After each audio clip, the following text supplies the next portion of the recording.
get the strikeout when he wants it, and you'll see him throw any pitch at any time. And that's probably the biggest jump that we've seen this year in Matt Cain, and it's been with the changeup, where he'll now use it in any count. It'll be Tim Timmons behind home plate. Jerry Davis, Jeff Kellogg, Mark Wegner from first to third.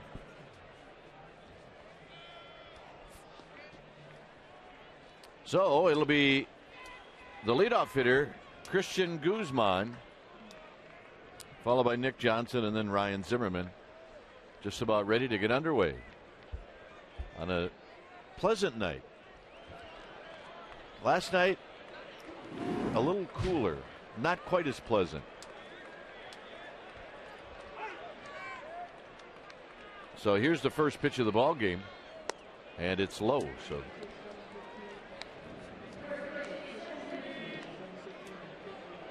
58 degrees. Just not a whole lot of wind. There's a strike, and it's 1-1 strike. Guzman having a very fine year. He's hitting .378. He's got a home run. He's got 9 driven in, and last night he went 2 for 5. Well, you know he's going to swing the bat. Tough guy to walk. How tough? Well, I mean, this is his 91st at bat this year, and he's still looking for his first walk. So he's Benji Molina tough to walk. He is Benji Molina tough to walk. He is Sean Dunston tough to walk.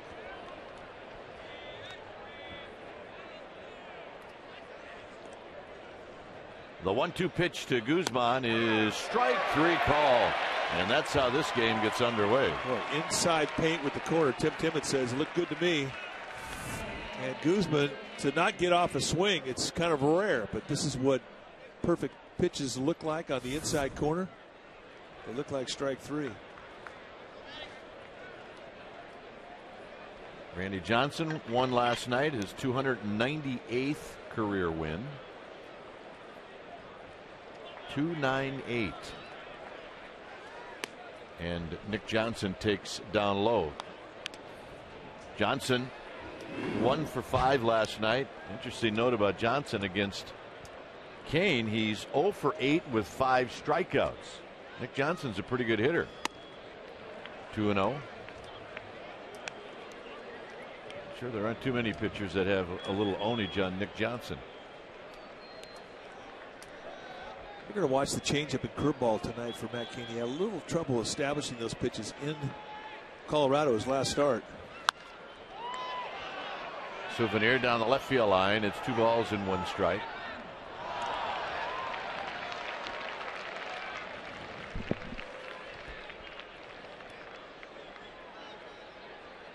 Cain waiting for Sandoval and Randy Wynn to get back to their positions. It's 2 balls and 1 strike.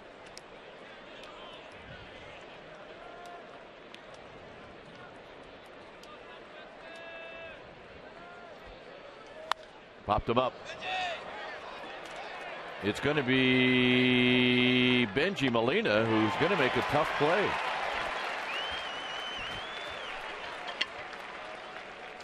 Let's take a look at our Firestone leaderboard. And right now, Ryan Zimmerman, well, let's see, where does he rank in the National League? Hits, 54, well, he would rank first. Extra base hits, 20. He would rank first. Multi-hit games, 14, well, that would rank him first. His average, 363.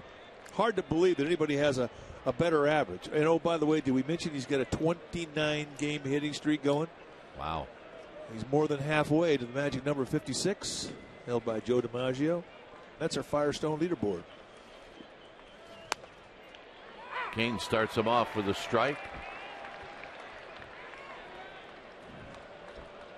Rick Eckstein, the hitting coach this year, noticed that there was a flaw in his swing and that he had a lot of high leg lift and a big stride, and his head was moving a lot, and they calmed his head down, gave him a better look.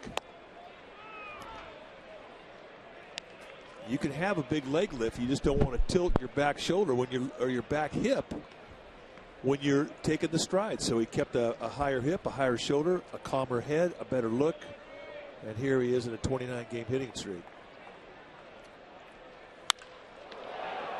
30. Make it 30. And that's the 14th time that he has extended the streak in his first at bat. You know, some guys look like an out. He just looks like a hit. Look at the head stay right still through the ball, and that is just a beautiful swing. And you talk about symmetry and a beautiful exchange of balance, back foot to front foot. It never really got completely to the back foot. It never really got completely to the front foot. It just looked like that perfect balance you see when guys get it going right, and he's got it going right. Here's Adam Dunn. Adam Dunn hitting .318. The overshift is on for Dunn, and the first pitch is high. There's that exaggerated infield set. Dunn 2 for 10 lifetime against Matt Cain. Zimmerman with a short lead, and Dunn pulls it foul. Check out the elephant ear and Adam Dunn. Yeah. Oh yeah. The pocket's out, and that means the elephant ear is out. Haven't seen one of those in a while. That's a good one right there. Dunn, a big fella, and the Nationals have a lot of big fellas on this team.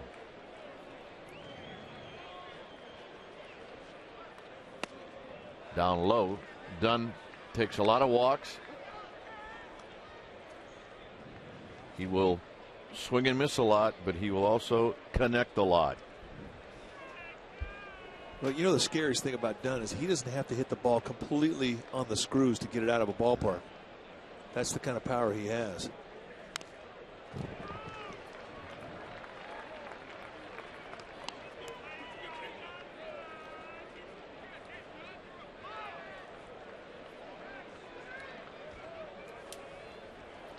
Adam Dunn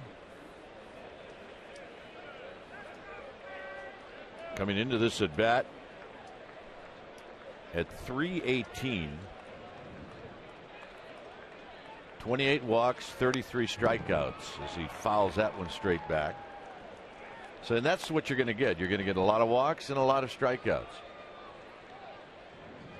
Well, and the on-base percentage is always in the fours, which makes him one of the elite in that category in all of the big leagues.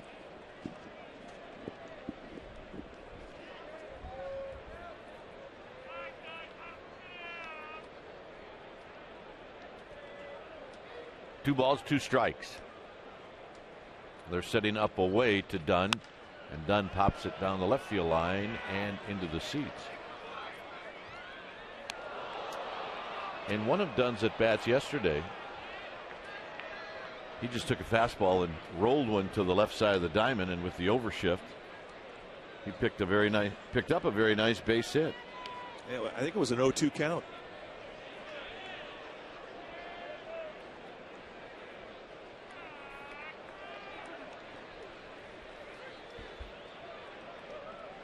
Molina, 2-2. Molina wanted a changeup. Cain shuck it off to get it to a fastball. Hit high into left center field. It's going to be Randy Wynn tracking it down. Good yard. I love this place. Giants coming up.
Archie's starting lineup, and it's brought to you by Southwest Airlines. It'll be Burris, Edgar Renteria, Pablo Sandoval will hit third, Benji Molina, of course, the cleanup hitter. Randy Wynn, 7 for his last 10. That's all you need to say. Rowan Ishikawa had a nice game last night. Scherholtz and Cain. All right, what do you say we take a look at the defense for the Washington Nationals? It's going to be Dunn, Harris, and Kearns. That's your outfield. Guzman, Zimmerman. On the left side of the infield, Hernandez and Johnson will be on the right side, and Will Nieves will be putting down the fingers and doing the catching for the Nationals tonight. And here's the guy he's going to be putting down the fingers for. It's Jordan Zimmerman. I beg your pardon. Ryan's over at third base. Jordan Zimmerman is 6'2", 218-pounder, 22 years old. And if you watch the way the guy throws, he reminds you a lot of Matt Cain. He'll give you a fastball that's low to mid-90s, curveball, slider, changeup. And he has not spent a lot of time in the minor leagues. Just a couple of years. They like him a lot as he throws a strike to Burris to make it 0-2. Yeah, we found the kid of the night. How about that T-shirt? I still live with my parents. Burris out swinging, and Nieves will finish the deal. Yeah. Does he look like his mom, Kai? He absolutely does. I still live with my parents. That is the T-shirt of the year so far. Actually, what we've been watching is, as long as they keep feeding me, I'm going to still live with my parents. Mom's had something in her hand the whole game. No. Give me something different. Here's Renteria. Renteria hitting .250. 2 home runs, 14 driven in. Foul back. Yep, Mom dug into something different.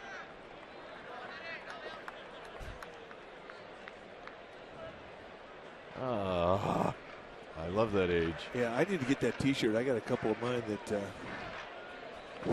need to wear that shirt. Yeah, order 4 then. Look out. And Renteria gets plunked. Well, getting hit by 896 does not feel good. Can't get out of the way. Ouch. You can see it coming. Ouch. You know what? And catching it right there on your elbow or tricep, that is the worst. The left elbow protected the left rib cage.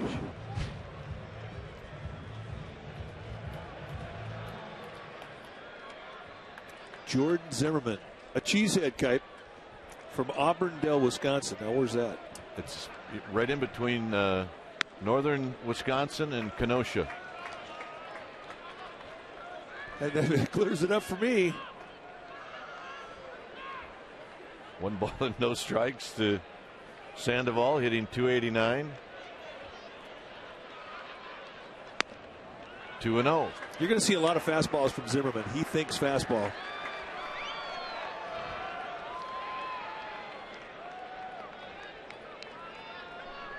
Renteria not really a threat to steal.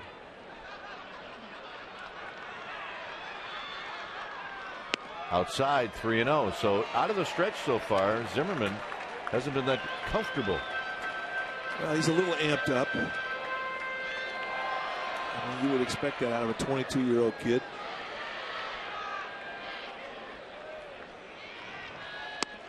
And he hits the outside corner, 3-1.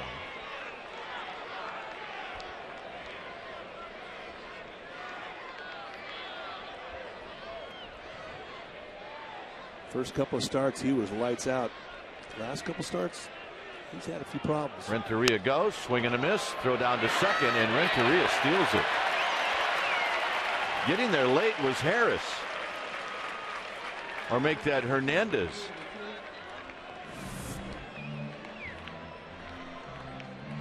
Pretty good jump, and you know, you're looking at the fastball, the jump, and you're thinking that Will Nieves is going to have a chance to shoot him down, and the throw was way wide. And it turned out to be a pretty easy looking steal, but I thought off the crack of the bat and the first jump, it wasn't going to be an easy steal for Renteria. Sandoval fouls it back. Well, I still think If Hernandez gets to the bag, the throw looks a little better.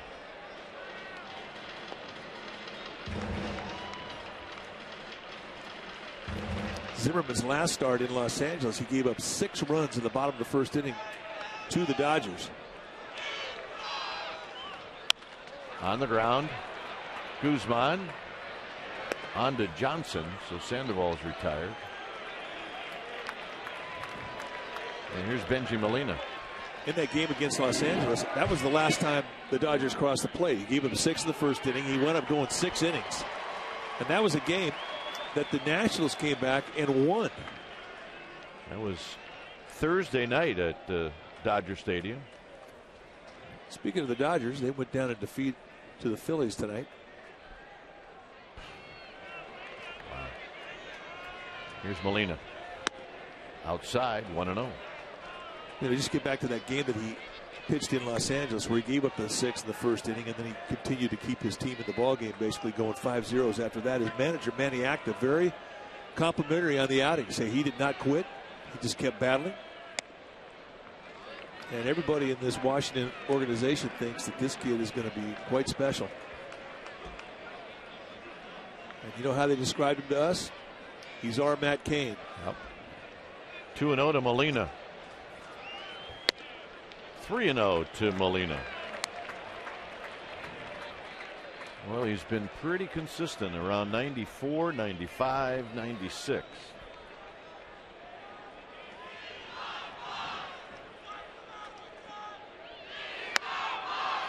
Three and one. Benji Molina is 1 ball away from his first walk of the year. He'll be swinging at this one.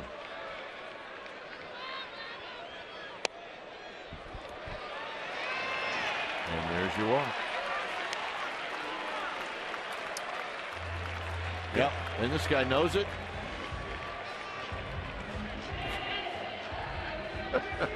Yeah, Mom's a Benji fan, I can tell. And they're on the phone, so we're going to get a heads up that we're on TV.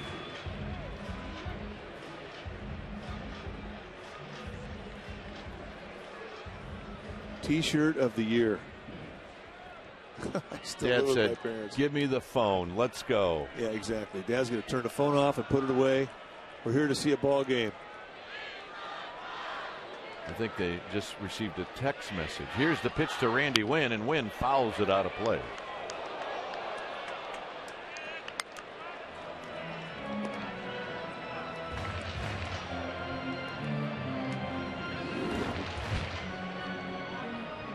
Good numbers for Randy Wynn lifetime against the Nationals.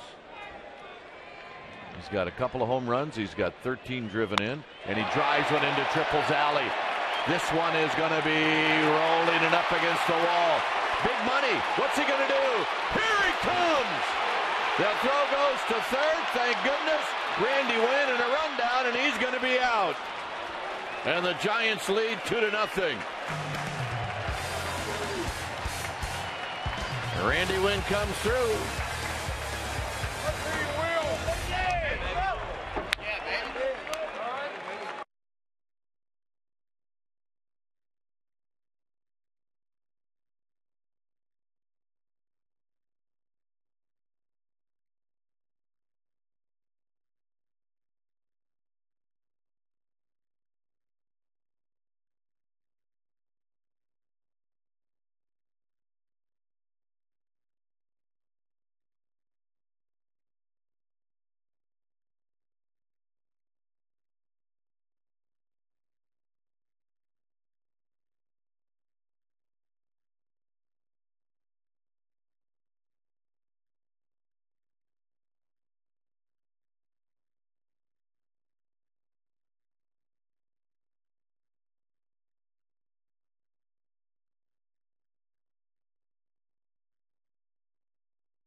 All right, time now for our Corona timeout. What do you say we take a look at Matt Cain's run support? Well, in 2007, they got him 3.5 runs a game. That was the second lowest in the National League. Last year, it wasn't even close.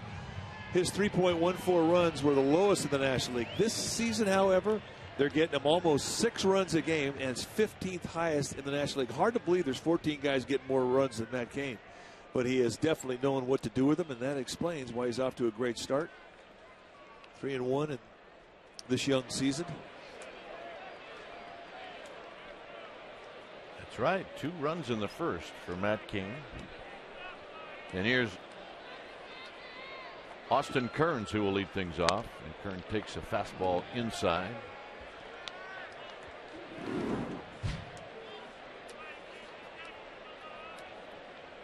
Kearns hitting .243. 3 home runs, 15 runs batted in.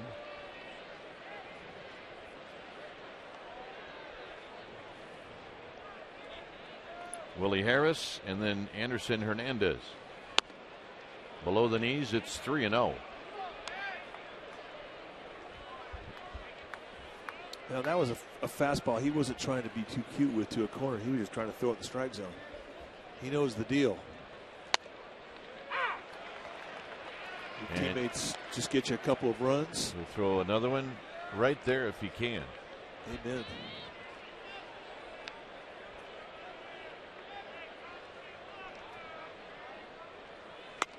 Three and 2. And again.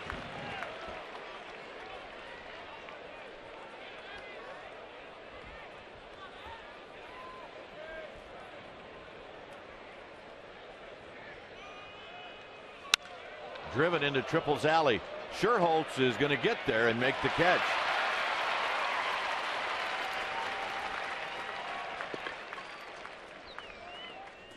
Giants Baseball is brought to you by Verizon Wireless, America's largest mobile-to-mobile calling family.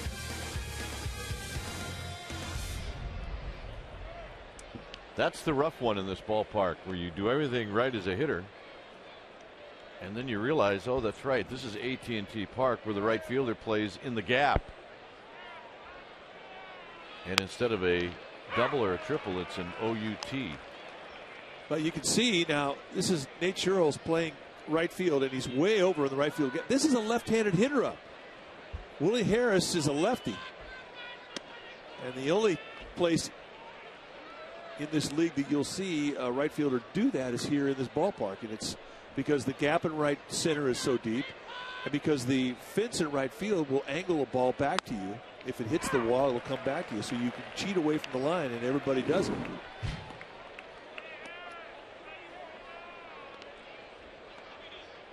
I think if Austin Kearns hits that ball in any other yard, that's a 2-bagger.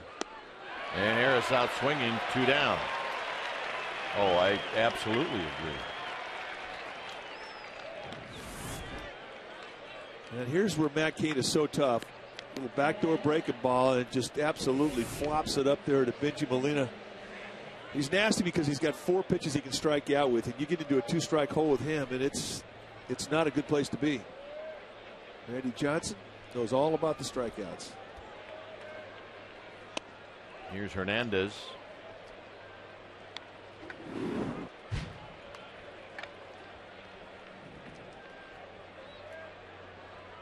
Hernandez has had 75 at bats,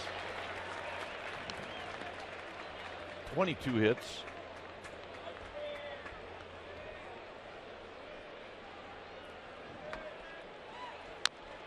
And that's top foul. He looks almost to be like the same type of hitter as Willie Harris.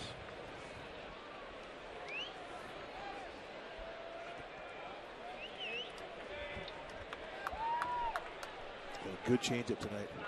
The pitch took him a long time to get in his last outing in Colorado. Fouled out of play.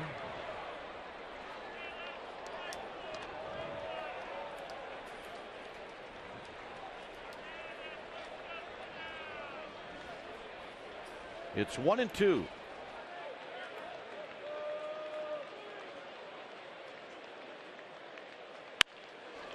Right at Pablo Sandoval, and that ends the inning. So a nice inning for Matt Cain. Aaron Rowan will lead things off.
In the bottom of the second, and it's time to hear from the fans for the CSNBayArea.com poll. Here is your question tonight. Who has been the best pitcher so far in 2009? Is it Timmy, Matty, Randy, or Barry?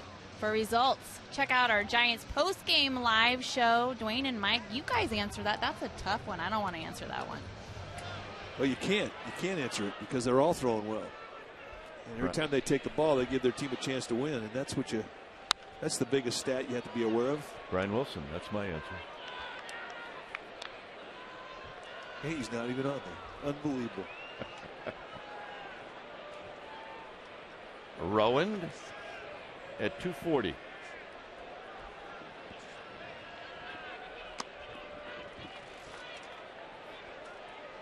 Ishikawa, Sherholtz facing Jordan Zimmerman. On the ground to short.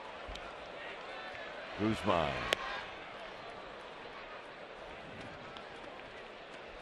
Not only will our best ball players be honored at this year's All-Star Game, but many unsung heroes in our local communities will be honored too.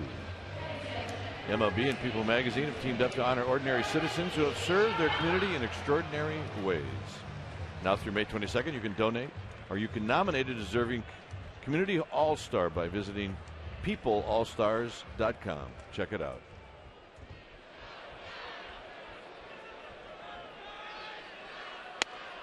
Ishikawa takes a strike.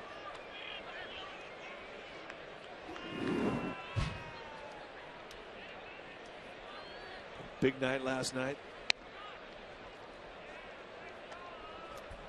Big night indeed. He banged out 3 hits. He was 3 for 4. And he stays hot.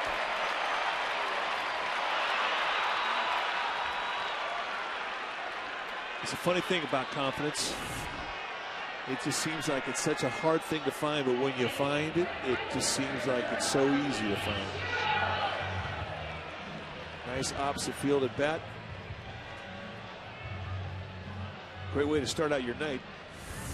First at bat, seed, base hit. Here we go. Yeah, a lot of times, especially for young hitters, you get a first hit that first time up, you're thinking 4 for 4.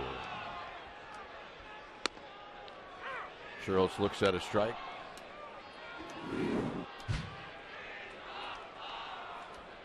.250 on the year for Nate Sherholtz.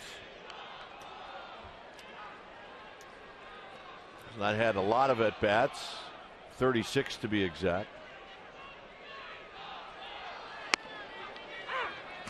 Bang, bang, nothing in 2. He was looking for a knuckleball there.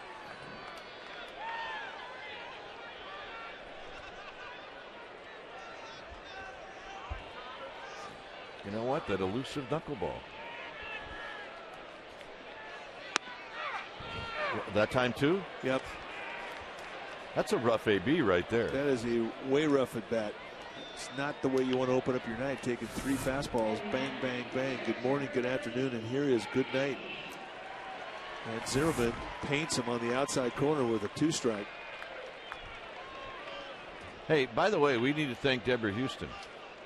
We do.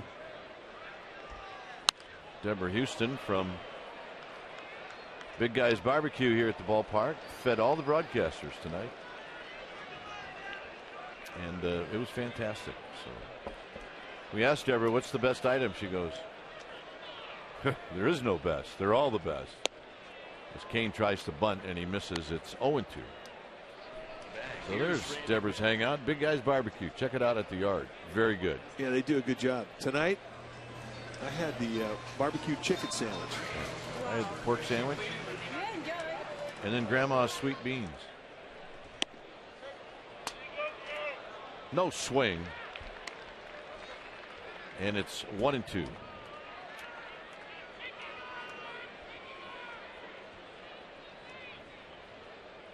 At first is Ishikawa. 2-2 to Matt Cain.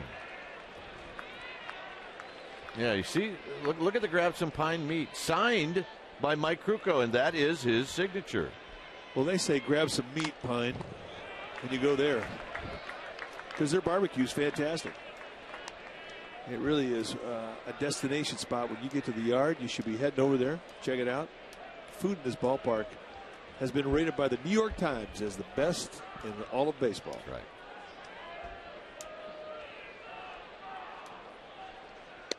Cain takes strike 3 call, and that will end the inning.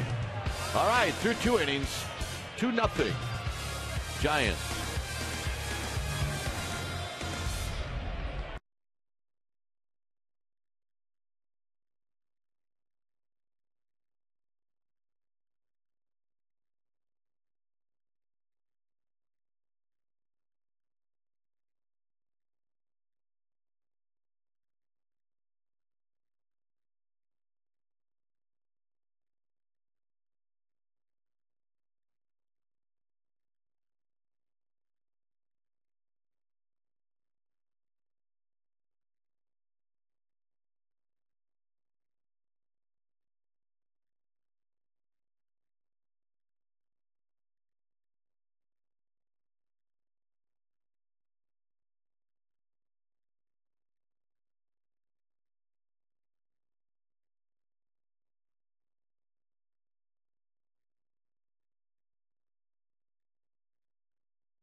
Thursday, Friday, Saturday, and Sunday.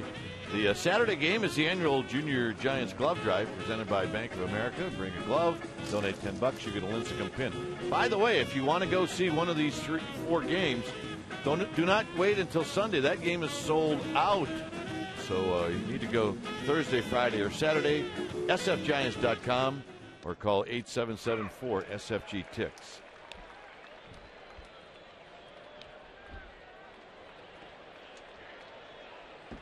And you can come to the yard for any of those Mets games a different way than that. Right field, Schuerholz dives, and it gets by him. And heading into second base. Show throw is just a little late.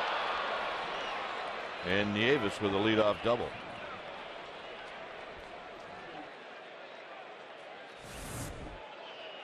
Pretty good effort here by Nate Scherholtz. And I think the best part of the play was once he committed himself to the dive, he was able to handle the short hop and not let it go all the way to the wall. If it goes all the way to the wall, it's a triple. And as it is, he almost winds up making a great play and getting Nieves anyway. Zimmerman now will try to bunt. And he does a good job, and Cain gets to it quickly. He goes to third, and they got him. Nice play, Matt Cain. It's a tougher play when it's not a force. Well, the beauty of this play is the anticipation.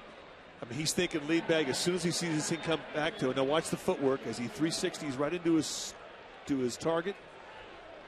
And for Pablo Sandoval, an easy tag of Nieves, who was out by a bunch. So that'll bring up the leadoff hitter, Christian Guzman.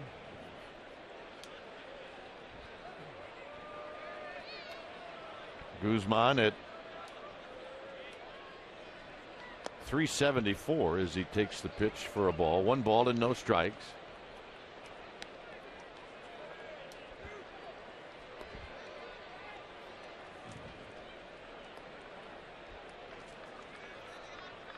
Zimmerman at first. 1 out. Big bouncing ball.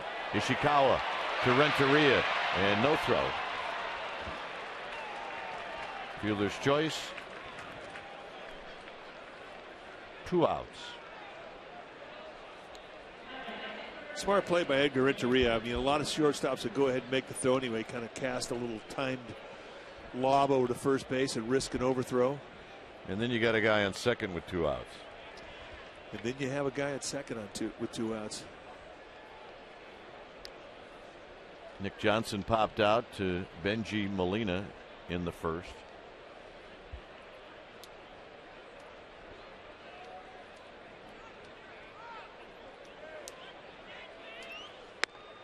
At the knees, 0-1.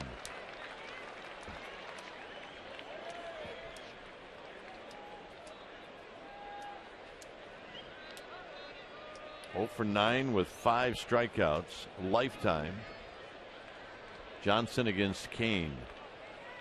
Going to go inside with the fastball. And he went away from the target, 0-2. I think his fastball sort of started out towards the middle, then the movement took it across the plate.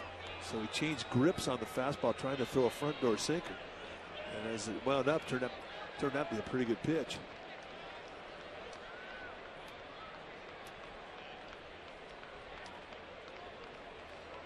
The 0-2 got him. Johnson trying to tie it up. He remains 2-0 Giants. He got tied up.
the game. Tonight's question comes from Chris from Sacramento. And the question is, what does the team do with all the broken bats? You know, there used to be, Mike, where a broken bat, you could almost put a nail in them and use them again. They shatter now. Oh, yeah. Now it's like, what do you do with the pieces of the broken bat? But for the longest time, and I don't know if you can still do it now. I don't think so. But you could go to the dugout store and you could buy a broken bat. Yeah, big league broken bat. Here's Burris, who takes low. So we're hearing from the guys in the truck that you can still do that. Which I think is pretty cool. Look out. Get that leg out of there, and Burris does. 2 balls and no strike. I'll never forget when I was a kid playing Pony League baseball. We had this first baseman. He showed up one day, and back then it was all wood bats. There were no metal bats, but he showed up with a log. And we're all 13, 14-year-old kids, right? He had Ron Fairley's bat from the Dodgers. Zimmerman's going to make the catch. The wind is not carrying the left field tonight. Smokes it. Wind knocked that ball down. What are you talking about? So how was Big Red's bat? It was magic. We picked that thing up and everybody hit. Well, you couldn't lift it. I mean, it was probably a 36 inch, 36 ounce bat. And when you're 13 years old, that's like trying to hit with your leg. Yeah. But it felt magical knowing that that bat was in a big league baseball game.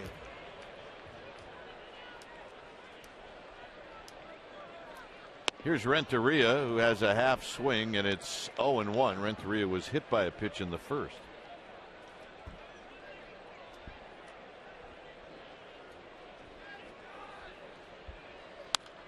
Look out.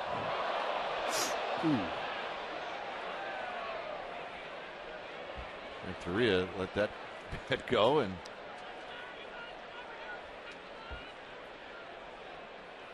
now he has another one. Well, everything's okay. They're still smiling.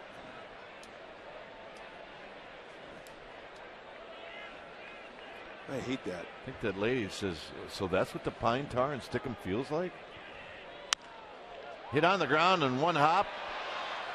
Hernandez knocks it down and throws out Renteria. Now let's take a look at the bat throw.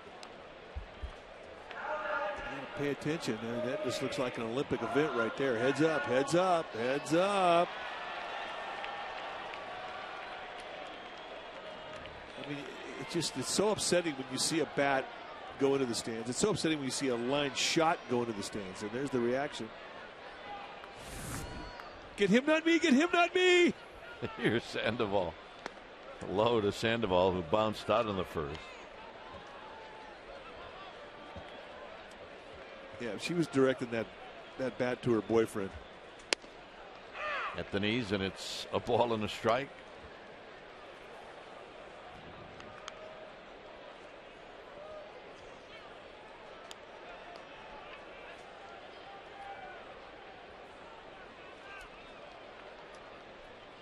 There's a base hit to right field.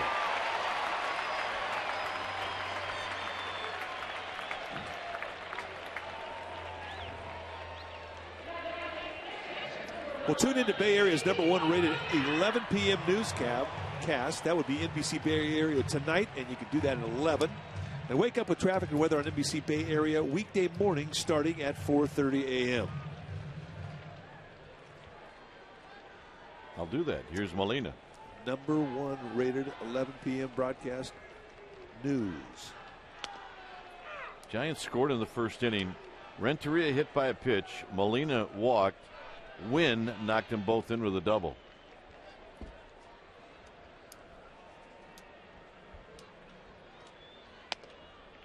One ball and one strike.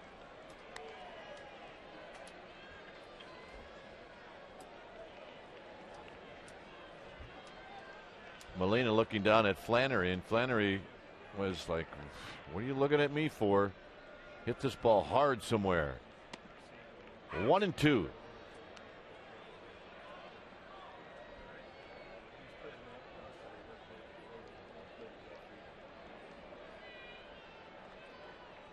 The base hit by Sandoval. The Giants have 3 now in the game. And Molina out swinging. A 95-mile-an-hour fastball. Here comes the fourth inning. It's 2-0 Giants.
It's not that often that we get to see a bullpen pitcher get an at-bat. It's even more rare when we see him get a hit, and we got to see both last night. Reliever Osiris Matos goes up to bat, gets his first major league hit and an RBI to boot. Of course, you see Juan Uribe there with the Rex. Osiris Matos had to borrow Juan's gloves, bat, and helmet, and Juan told me last night that he yelled out to Osiris, "Go swing and have fun," and looks like he did, guys. Thanks, Amy. As Zimmerman takes a fastball high, 1-0. 2-0 Giants. Zimmerman, Dunn, and Kearns. Three very strong and big fellas coming up here in the fourth inning. Zimmerman looks at a strike. A base hit for Zimmerman in the first to extend his hitting streak to 30 games. You get 30, it's starting to get magical. Yeah, 30s, it starts. 29 impressive, 20 impressive. And Zimmerman, another base hit.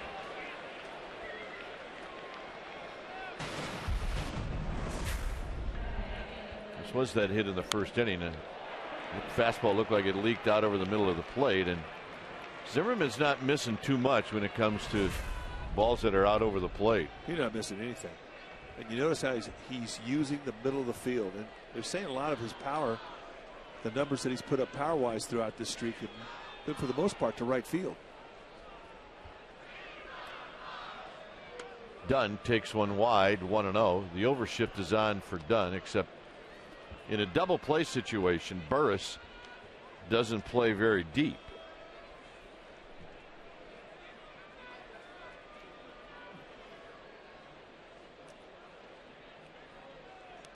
Nice play by Molina, snap throw, and back in is Zimmerman. I have no idea how Benji Molina caught that ball. He doesn't either. You throw down your glove, and sometimes the ball goes in it. That's just too much stick him on the fingertips, and it comes right up into the backhand of Benji Molina. And he said, well, you know what, while I'm at it, I might as well just try and throw a seed to first base. Why not? Well, Cain in trouble now because he's got to come in to Adam Dunn. He does. It's 2 balls and 1 strike.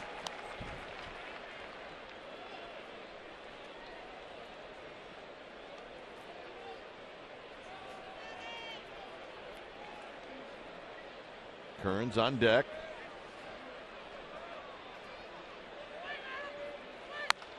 Hit high and very deep to right. Sherholtz to the wall. Sherholtz can't hang on. Now he falls down, and stopping at third is Zimmerman. So Sherholtz got there.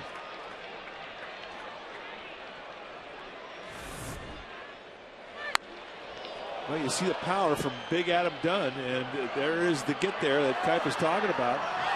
And that's simply a ball that should have been caught. He's there in plenty of time. He reaches back across his body with his right arm, finds the wall, then he jumps up and the ball hits him low in the glove. And Nate Sherholtz is wondering about it too, folks. Here's Kearns. Kearns takes a strike. They're going to give Dunn a double. And that's slightly below a gift. It's the wrong call is what it is. Penalize the wrong guy.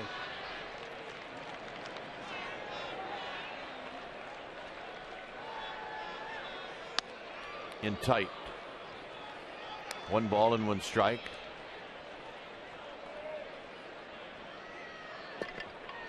I don't think Giants fans should ever take for granted the play of Randy Winn in right field. You can't. It's a tough right field. He plays it like he's lived out there for 20 years.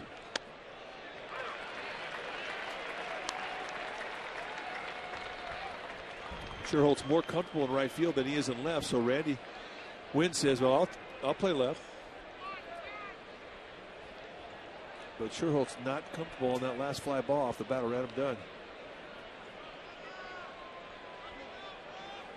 Got him. Cain needed to strike out. His 4th, and here's Harris.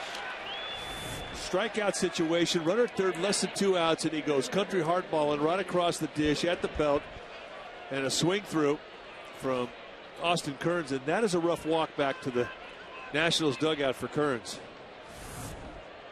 You swing through one of those, and you think about that one for a while. With runners on, they're hitting 140 off him.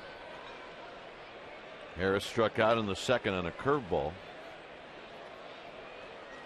Sees a curveball again, and this one is pulled foul. Clyde Frelick at first, Gary Frelick at third. Yeah, Gary's not liking the style points over there in first base. All dudes compete with one another. It's only natural. So they do.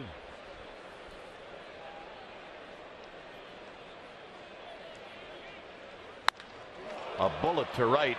Sherholtz has it. Here's his throw home, and it's over everybody.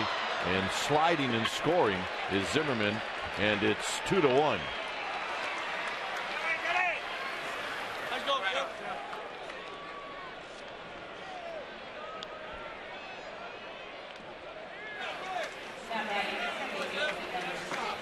Sacrifice fly for Willie Harris. Well, if you're a pitcher and you give up a fly ball to the guy in right field, what's your job? It's to go behind home plate and back up the catcher. And there's Matt Cain right there, preventing Adam Dunn the ability to go to third base on the overthrow.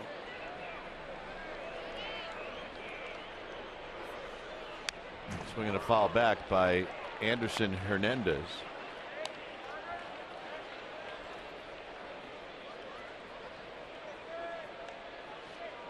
Hernandez bounced out 5-3 to end the 2nd.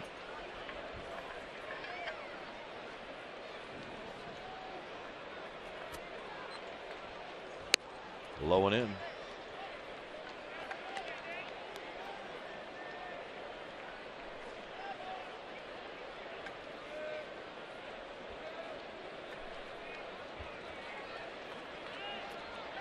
Four strikeouts for Matt Cain.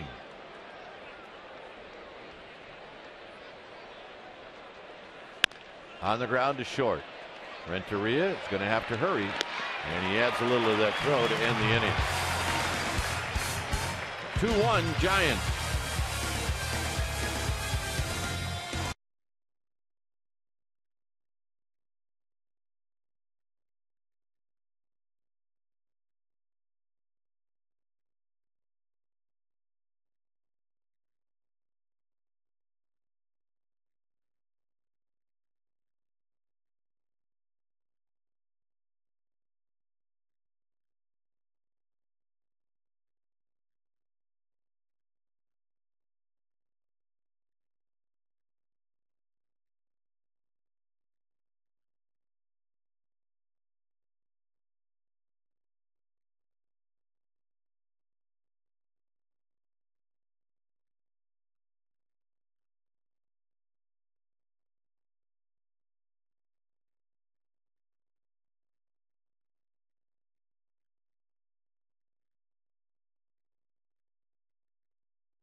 Japanese Heritage Night presented by Kikkoman.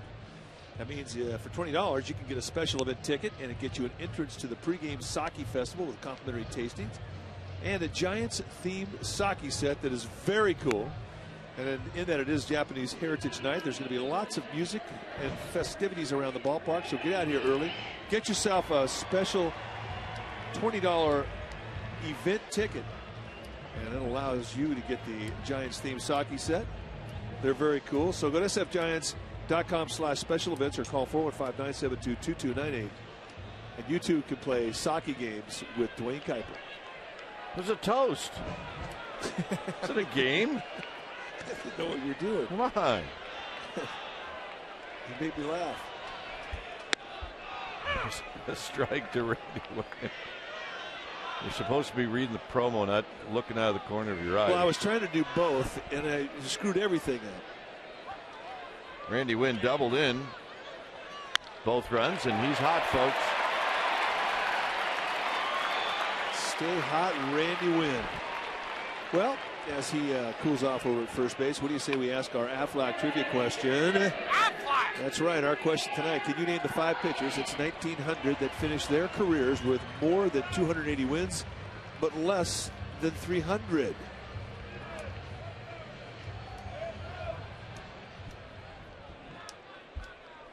Aaron Rowan bounced out to short. He's got Randy Winn aboard at first. Let's see if Randy Winn tries to make something happen. He's got 5 steals, and he hasn't been thrown out this year.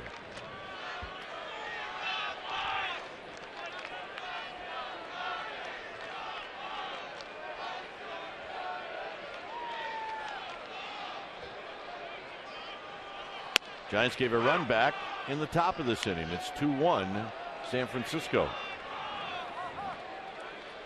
Zimmerman will give Nieves, the catcher, a pretty good chance to throw out a runner. He's between 1-2 and 1-2-5 normally out of the stretch. That's pretty good.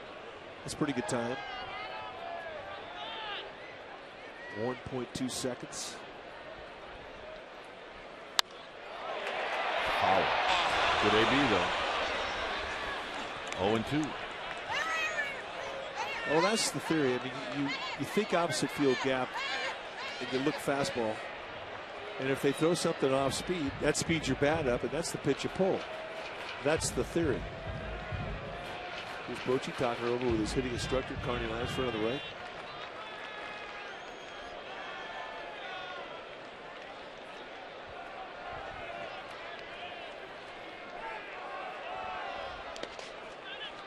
Rowan holds up. He started to go, but he just backed off. It's 1 ball and 2 strikes.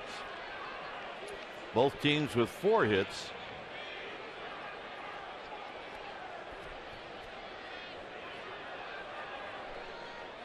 Harris shading Rowan into right center field. Out of play again.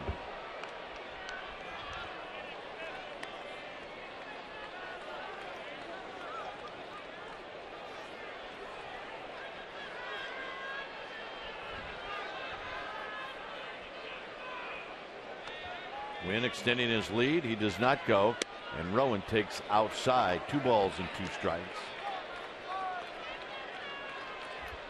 And that's Ishikawa.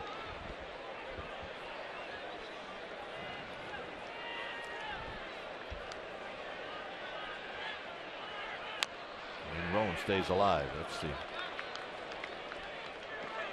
pitch that you feel in your mind is too close to take, so you're happy that you foul it. Tell you what, Jordan Zimmerman is throwing some nastiness up there right now. He is. He's got good stuff. Randy Winn just got back. Keep in mind, this young man is 22 years old. A baby.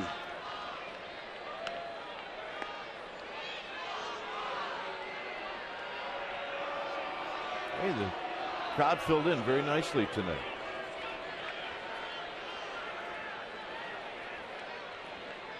Two and two to Randy Winn. Big chopper. Tough play. Randy Winn is going to head to no. He's going to put on the brakes. Well, take us through this, Kai. You've been a middle infielder trying to do or die on a ground ball. You're going to your right. What's the degree of difficulty in this effort? Well, it's a lot more difficult for a shortstop because he's got to try to set himself to throw. And if you're Guzman, if you don't catch it, at least slow it down so Wynn doesn't end up in third, and that's what he did.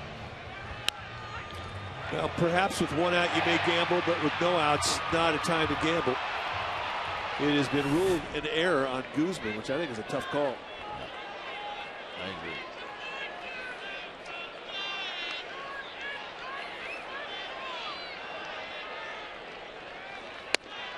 Schultz takes a strike, or make that Ishikawa.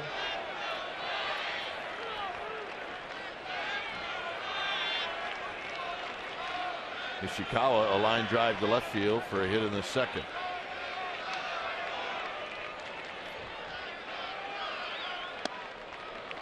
Watches that breaking ball go by.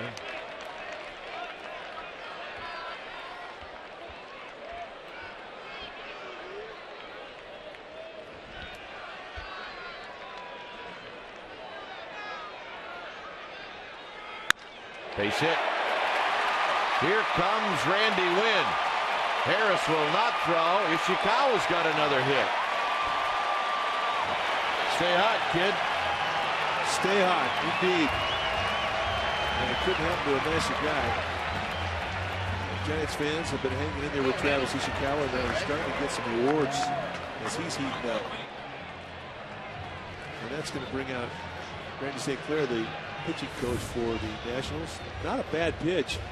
I mean, this is knee high with movement on the outside corner, and he just stays inside it beautifully. Uses the middle of the diamond. Tell you one thing, he's got a pretty swing.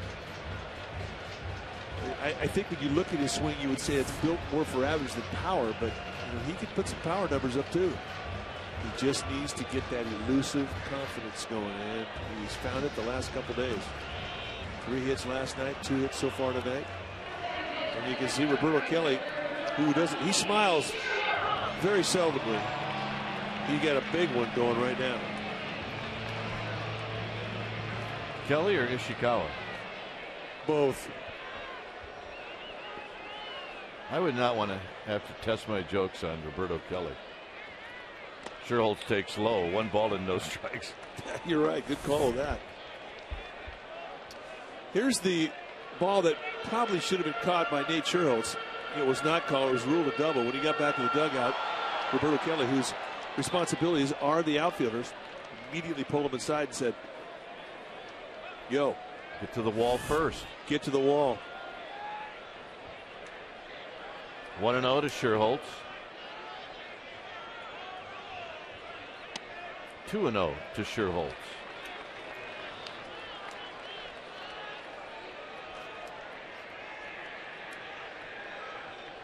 Matt Cain watching from the on-deck circle. The Giants get that run back. Now they're going for more.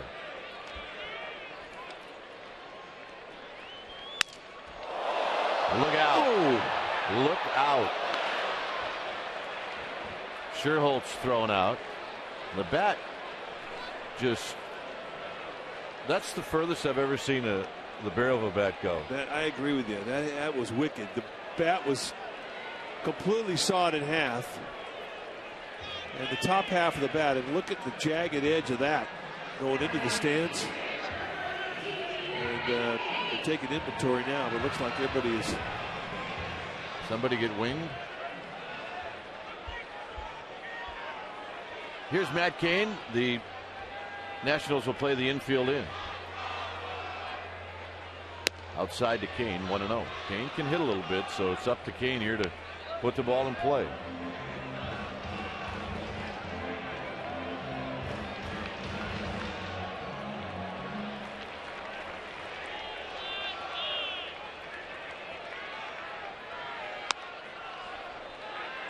Two and 0.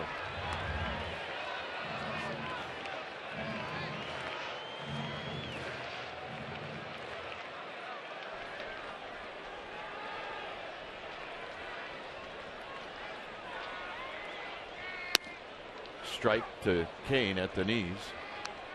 2 balls and 1 strike.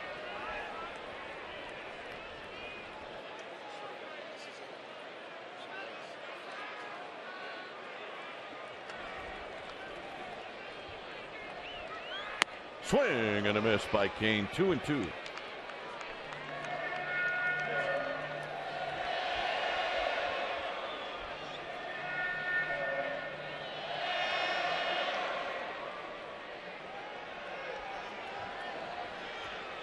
Rowan at third, Ishikawa at second.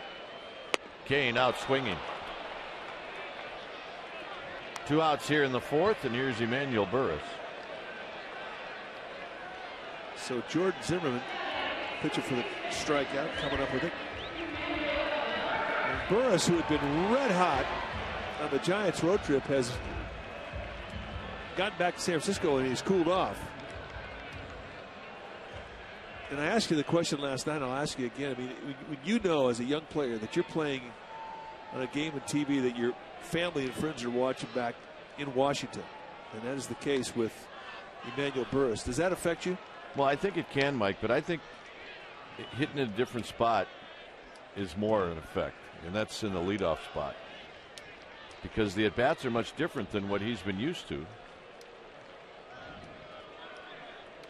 I mean, hitting eighth, you can toy around with things. You can try to bunt, but all of a sudden, there's a certain amount of responsibility in hitting leadoff.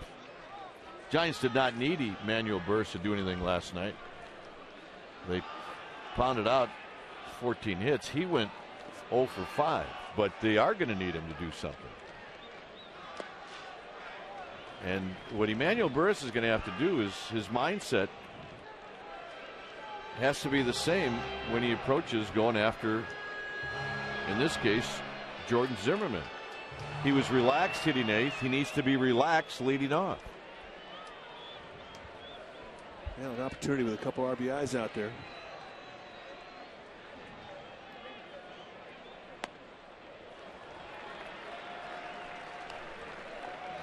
Well, so far he's been able to lay off of 3 invitations from Zimmerman. Definitely a take situation here, and possibly a take situation in the 3-1 count.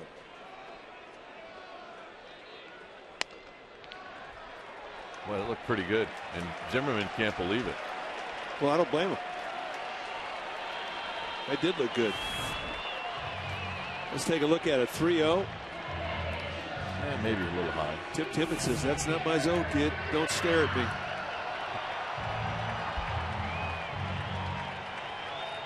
Renteria hit by a pitch in the first, and then he bounced out to second, a one-hopper to Hernandez in the third. Rowan, Ishikawa, and Burris are your base runners. A run in for the Giants, and they're looking for more. Out of play, and Renteria will give you a great AB with the bases loaded.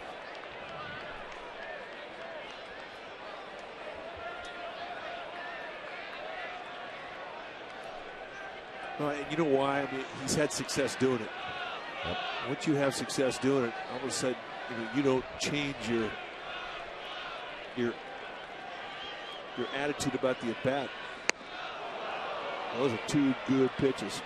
Fastball 96, Pain at the knees, the outside corner. He follows him up with a little slider, or possibly a changeup. It had some cut to it. Nevertheless, it was 2 good pitches and a quick 0-2. That is nastiness.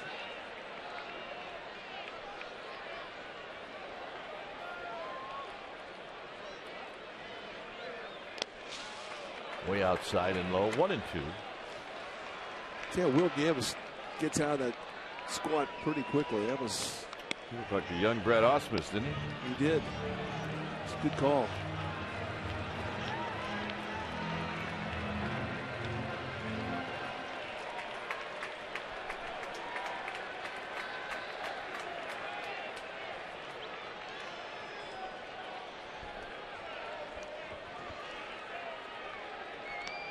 One and two to Edgar Renteria.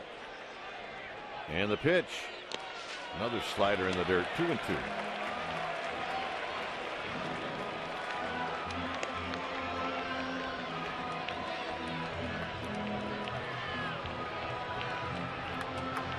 Ishikawa with an RBI single here in the fourth. It's 3-1 Giants.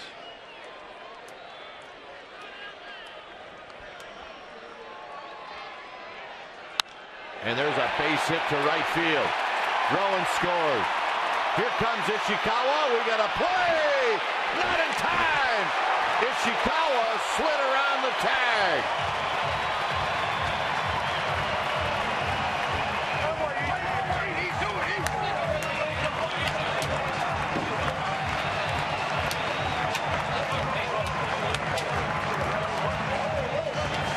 What a sweet AB for Edgar Renteria. And you cannot say that Zimmerman made a location mistake. Just nice hitting going the opposite way for Renteria. And that, I think, is one of the keys to his success. Good men on base, and you could see the elusive tag, or the elusive slide from Ishikawa. What a beautiful play from Ishikawa to avoid the tag. There's Pablo Sandoval. Breaking ball for a strike. I mean, Ishikawa really had to be creative with the leg. Tremendous body control going around Will Nieves to avoid that swipe tag. I think Flannery was yelling in his ear the whole way. He gets down there, doesn't he? My goodness. Now, what do you say we take a look at Tim Flannery? Here's where he's starting to whisper to him. That's some severe coaching for the third base coach. The Flan man can.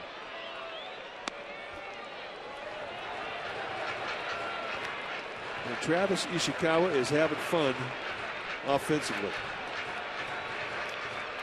And so is the Flan man.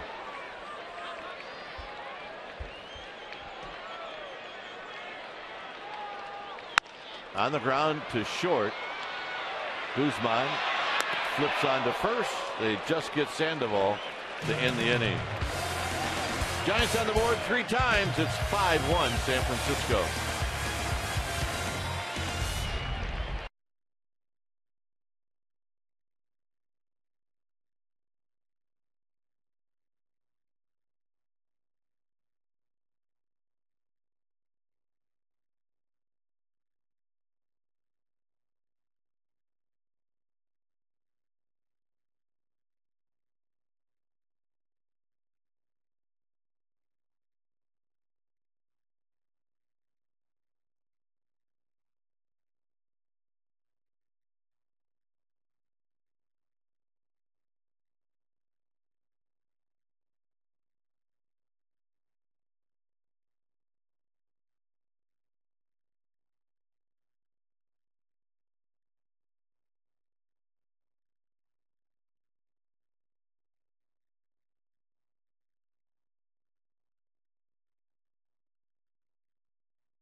All right, we're going to ask and answer our Aflac trivia question. The question tonight: can you name the 5 pitchers since 1900 that finished their careers with more than 280 wins but less than 300 hours? Survey said Tommy John 288, Bert Blyleven 287, Robin Roberts 286, Fergie Jenkins 284, and Jim Cott 283. And 2 of them are in the Hall of Fame. I'll put them all in. Roberts and Jenkins, and they all need to go in there. I'll put them all in. Absolutely. I have no problems No with that. question.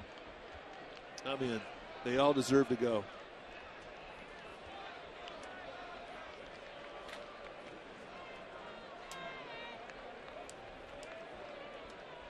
Nieves takes a strike. It will be Nieves, Zimmerman, and Guzman.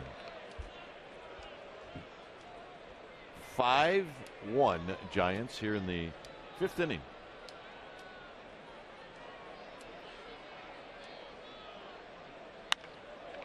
Burris can't quite get it on the dive.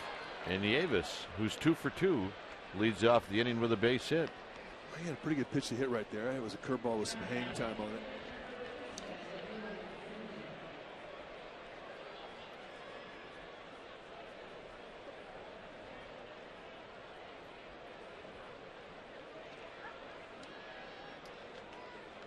Zimmerman tried to bunt in the second,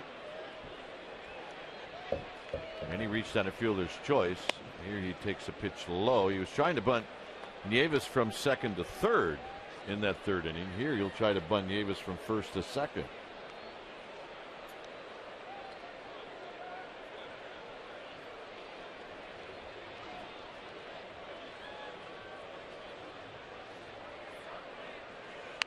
Bunts this one out in front of the plate. Cain will take his time. He'll go to Burris. And that will go 1-4 on the sacrifice bunt. Hey, we got a day game tomorrow. No sleeping in, young man. I have to be honest with you. I've really enjoyed the last few days. Young man. Yesterday, today, night games. Chance to get a couple extra hours of rack time. 12:45 tomorrow. We'll be on the air at 12:30 right here on Comcast Sportsnet Bay Area. Guzman swings and misses, 0-1. Barry Zito. He'll be on the hill. He has been pitching beautiful baseball, folks.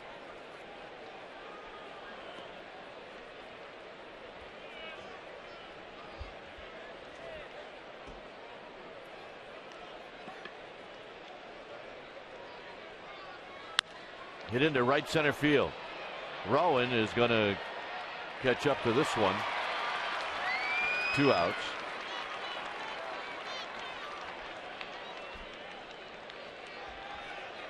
Rowan's played a nice center field this year. Well, he's healthy, and you know he talks about last year almost apologetically. And remember when he started off his Giants career, the first series in Los Angeles, dove on a ball, broke some ribs.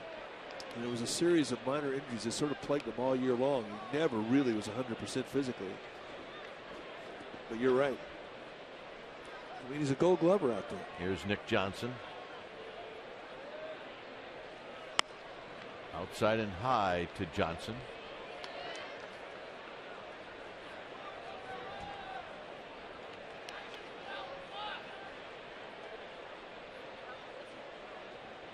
Nieves at second with 2 outs.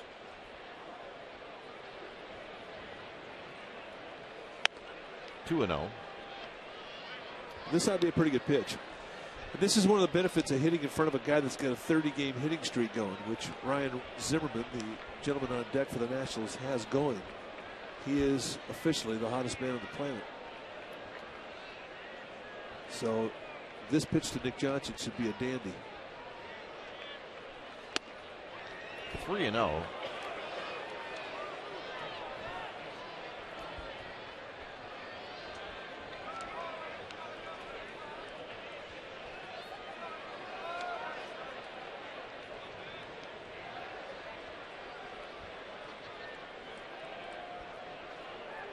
See if Johnson will take this all the way. He does. It's 3-1. He will leave his shoes if he likes this next one. Yes, he will. This is a hitter's count.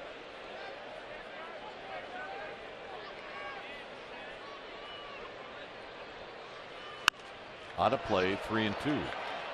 Nice location. Got that on the outside corner.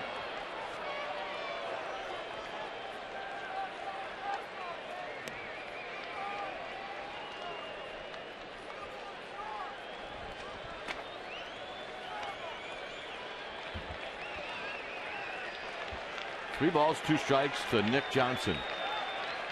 Very good left-handed hitter. Ooh, he had a good rip. It stays 3-2.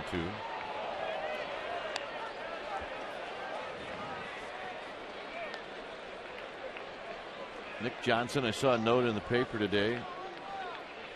Every year that he's played in the major leagues, he has not been able to avoid the disabled list.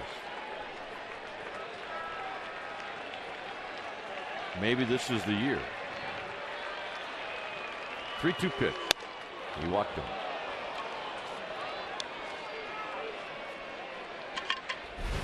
Rowan made a couple of nice plays in L.A. This was the Lincecum game.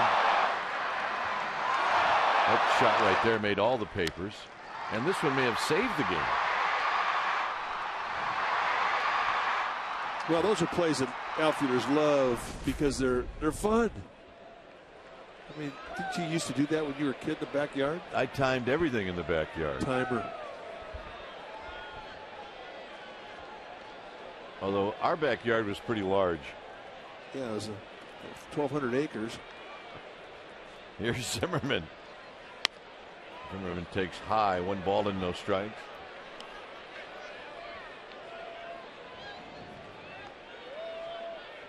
Zimmerman in this series is 6 for 7.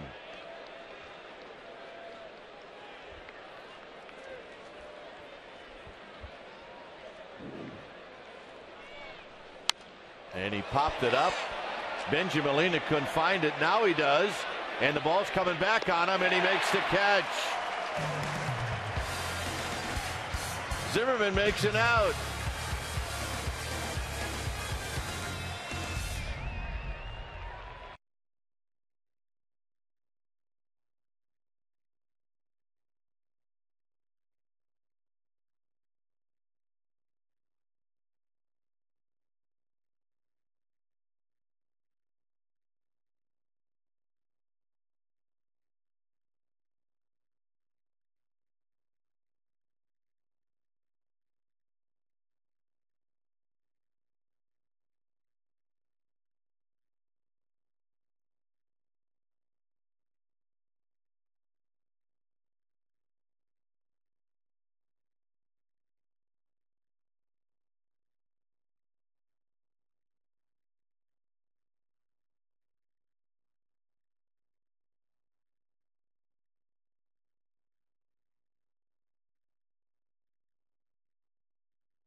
Game. I get home, it's 11 o'clock, and I watch Chronicle Live. It's presented by Autotrader.com, right here on Comcast Sportsnet Bay Area. Greg Papa hosts Chronicle Live, the Bay Area's hottest ticketed sports talk. Come to Papa weeknights 5 and 11.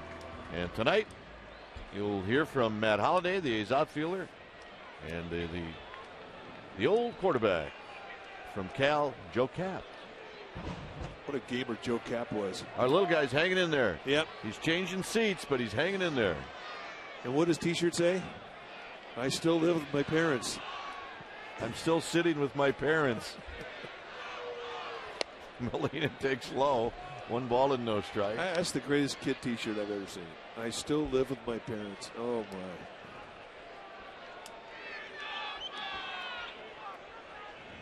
Trying to remember at one age I would have been able to throw that T-shirt away. I think it was like 21. Here's the 1-1 pitch. I mean, if you're still in the minor leagues and you come home during the wintertime, are you still living with your parents? Yes, you are. 23. It's official. Molina out swinging. 1 out. What if you're playing in AAA and then you go right to Venezuela and then you go home and you go to spring training? Are you still living at home? Put the T-shirt on, pal. 24. Yep. There's Randy Wynn. I can't get on you. I was on the same program. Randy Wynn has 2 hits tonight, a double and a single. Yeah, I don't know too many minor leaguers that go out and buy condos. Yeah, back then, minor league money. On the ground, foul. Minor league money was just enough for peanut butter. That's why I always admired the guys I played with in the minor leagues that raised the family. Yeah. Or even started one. I don't know how they did it. I really don't. And then that's where we ate. So they were feeding a whole bunch of people on the team. Yeah, if you were in the minor leagues and you were married with a couple kids, you'd feed probably an extra 8 a night because your house was home and everybody missed home, and that's where they went. That was in our team. It was Jeff and Diane Newman.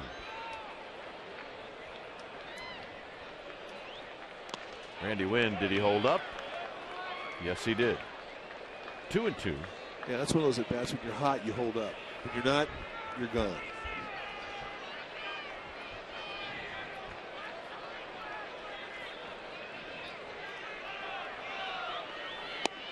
Down low, 3-2. Aaron Rowan to follow.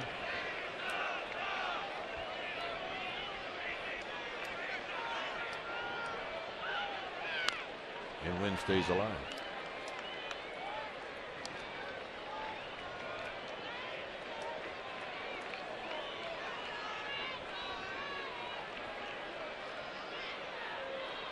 (5-1) Giants, 5th inning. Randy Wynn smokes one right at Harris.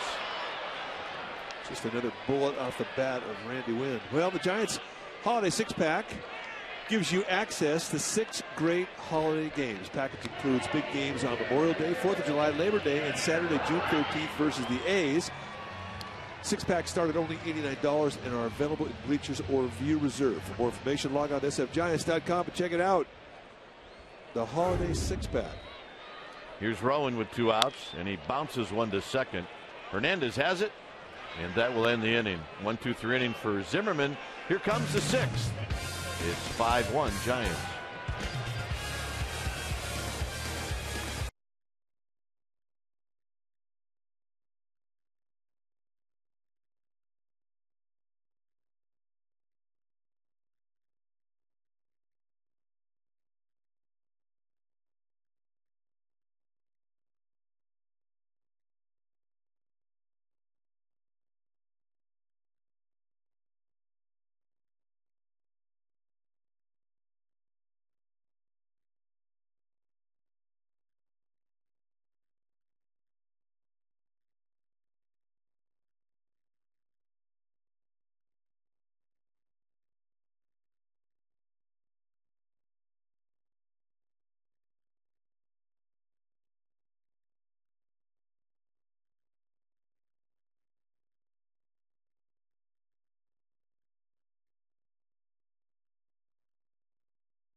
(5-1) Giants were at the top of the 6th inning, and Matt Cain going to start his 6th inning against Adam Dunn, the big left fielder for the Washington Nationals. Big overshift, and Dunn, who takes a ton of pitches, takes the first pitch a bit high. 1 ball and no strikes.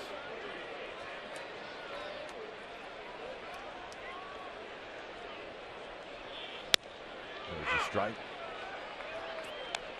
You see how they've aligned the wishbone defense a little different, because look at how the first baseman, second baseman, and right fielder are almost in a line, only because of how they pull the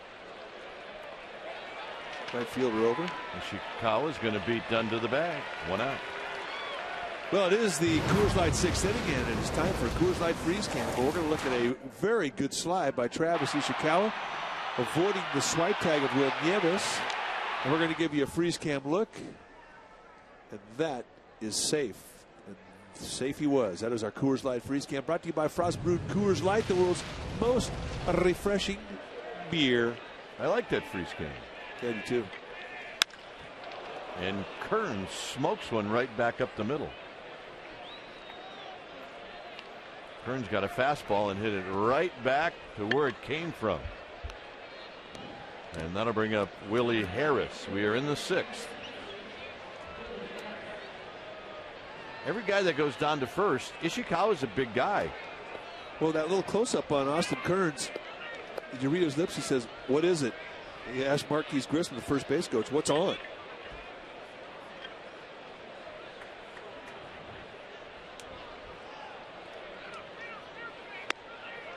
Inside corner strike. But you're right. This Washington Nationals team might be the biggest team in the major leagues. They got to be. They're huge.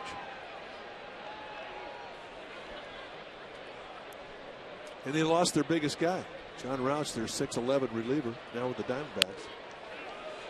Ooh, Cain thought he had one. It's a ball and a strike. But both pitchers have at times looked into plate umpire Tim Timmons and gave him the little stare of disagreement that you try to subtly give an umpire when you disagree with his call. There's a strike. It's 1-2. This is the previous pitch, the fastball away, that just missed a bit outside.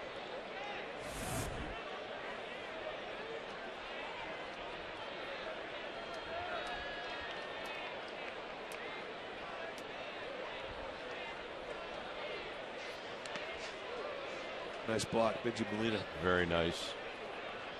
2 balls, 2 strikes. I think this block is just a great example of what you try to do with your body. You try to let your body be a great big mitt, and your chest protector is the center of that mitt. You just try to get a body in front of the ball in the dirt and let that ball bounce back towards the pitcher. If you can do that, you'll freeze that runner. Nice job of blocking by Benji Molina.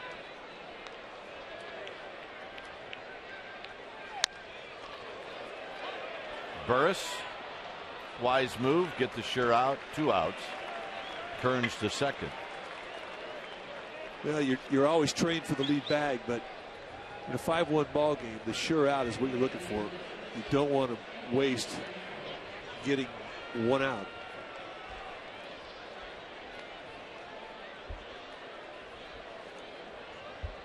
Here's Anderson Hernandez.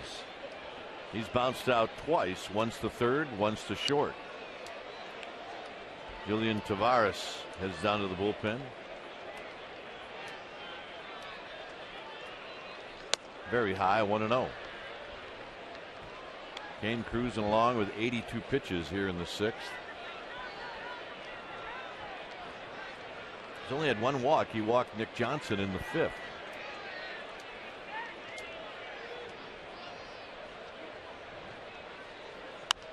Fouled out of play to even the count.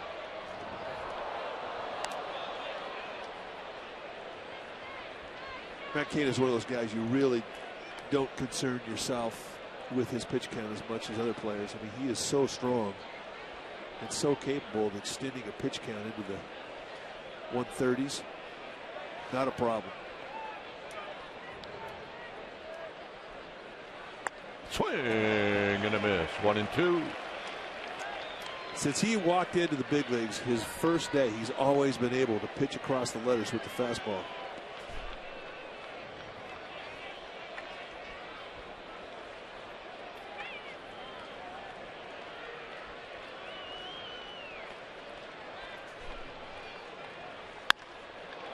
Renteria plays it off to his side and throws on to first. To end the inning. Nationals strand one.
Tim Alderson and Madison Bumgardner, who were promoted by the Giants organization last week to the Double-A affiliate in Connecticut, are certainly living up to their potential. Alderson threw on Mother's Day 6 2/3 no-hit innings and 10 strikeouts in a 3-0 victory. And last night, Bumgardner got the win in his Double-A debut after pitching 6 innings. He allowed just 1 earned run with 0 walks, 2 Ks. These are fellas to watch. Dwayne and Mike. Yep, and we can't wait. They're coming. They're coming fast. Ishikawa on the first pitch fouls it. I'd say one thing about Travis Ishikawa, he's more aggressive. He has been in the last 2 games. Oh yeah, there's a night and day difference.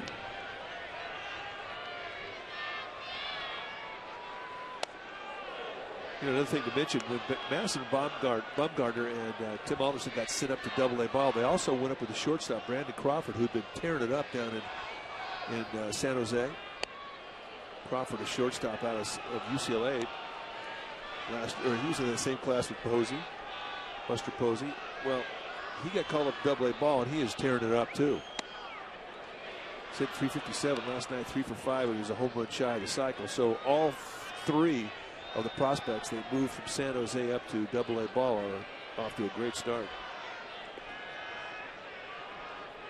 2-2. Got him.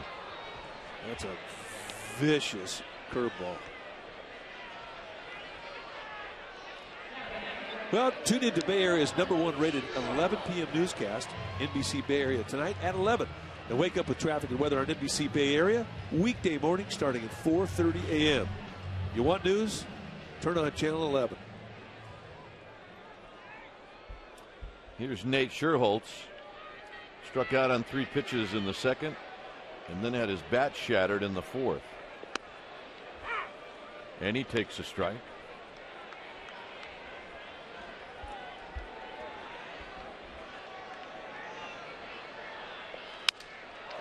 Look out, another bat shattered, and Guzman tracks it down.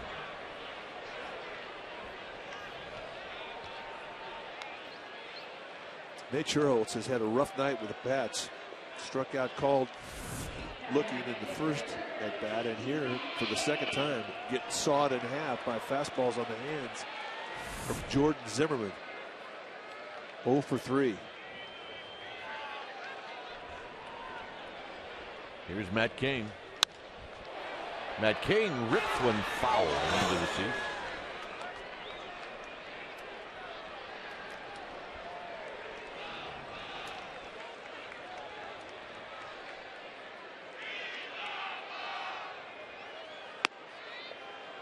Outside, 1 ball and 1 strike.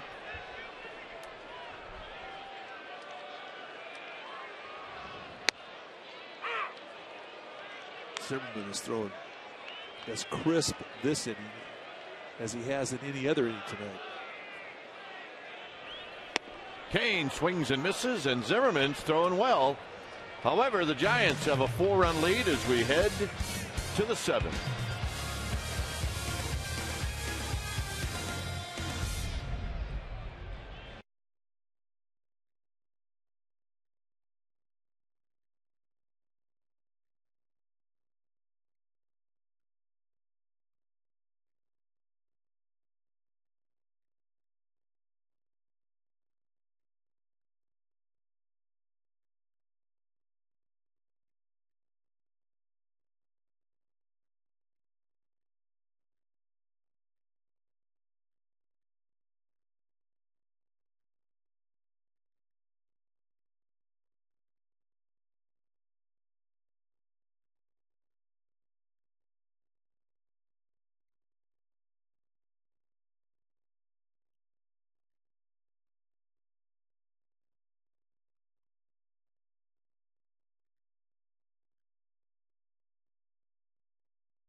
Some of the sights and sounds here at AT Park is Matt Cain has a 5-1 lead as we go to the 7th inning.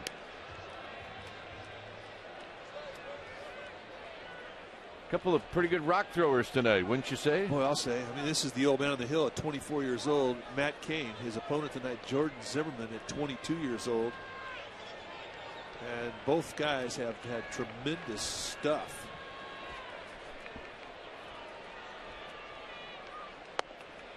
Here's Nieves, who's 2 for 2, a double and a single with Willingham on deck.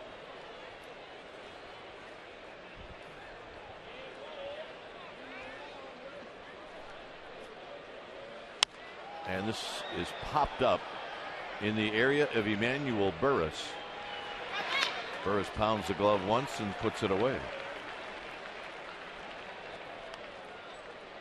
Willingham is taken off of the on deck circle. And we're going to see Alex Cintron, or as John likes to say, Cintrone.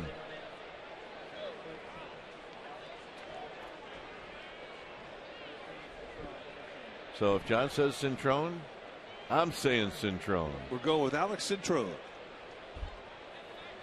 Cintrone, the only switch hitter on the bench tonight for the Nationals.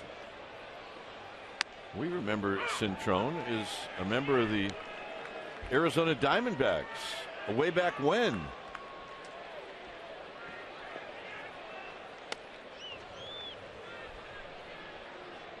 Cintrone is 0 for 19. How do you define true love? You share those, what do you call them, earbuds? I'm going with Cintrone. Cintrone to the backstop. 2 balls and 1 strike. Yeah.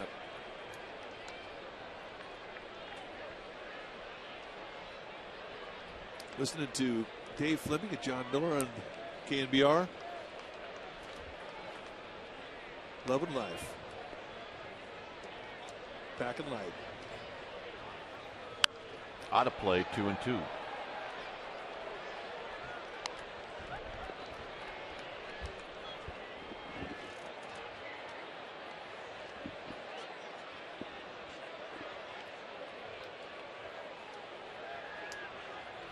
2-2 pitch. Up the middle, and there's Cintron's first hit of the year.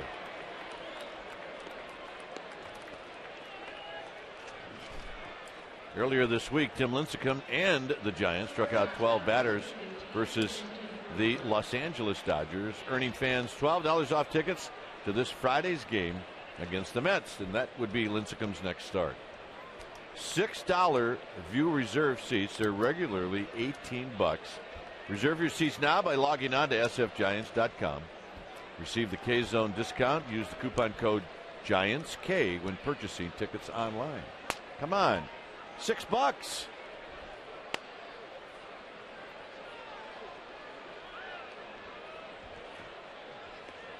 Here's Guzman. Guzman drives one to right. Schultz is going to have to play this one off the bricks. It's right to him, and he will hold Guzman to a single. Nice play, Nate Scherholtz. Indeed. And that effort by Scherholtz kept the force in order, with Guzman having to stay at first base. And here is that play. Scherholtz has a good arm, and it's a very accurate arm as well. Watch the footwork. Plant, turn, fire. Here comes Dave Righetti.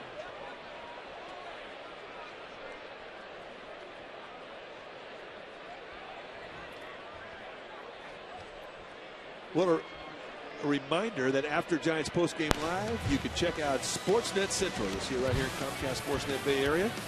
You get a Giants wrap-up. You'll get the Royals A's highlights. And they'll talk about the new Warriors general manager, Larry Riley. You'll see it all on Sportsnet Central tonight, right after the Giants wrap-up.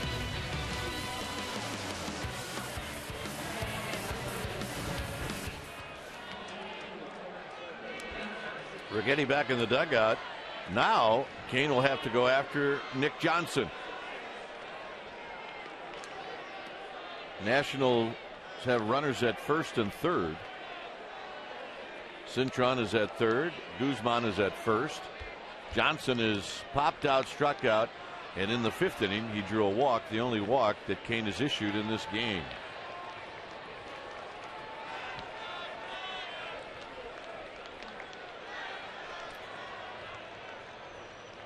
Johnson takes a breaking ball down low, 1 ball and no strikes.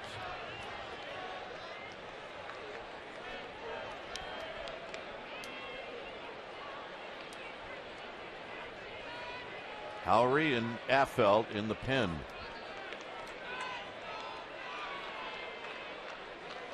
Swing and a miss. 1 ball and 1 strike. Good changeup.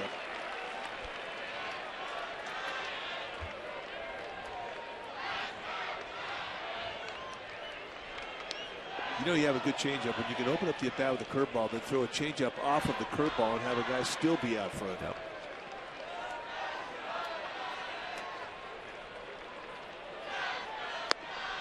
Low, 2-1. So they're trying to softball Nick Johnson. They are. They're trying to get Johnson to get out in front and roll one to Emmanuel Burris. I mean, it's a lot of off-speed stuff, and with Travis Ishikawa, the first baseman, holding the runner on, and Nick Johnson that will pull the ball. I mean, that's a pretty easy pitch to pull.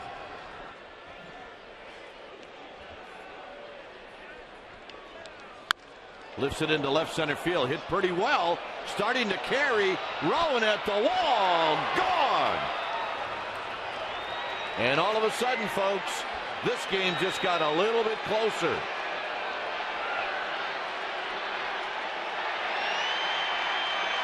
The first hit that Johnson has ever had off of Matt Cain. Well, they went softball, softball, softball, and then on the one fastball he sees, he goes inside out, and he takes on left center field. And that is not a hanging fastball, folks. That is a knee-high corner location fastball. Gives you an idea of just how strong Nick Johnson is to be able to take that pitch and do this. Right, and oh, by the way, it's 5-4. Home run number 3 for Nick Johnson. Here's Zimmerman.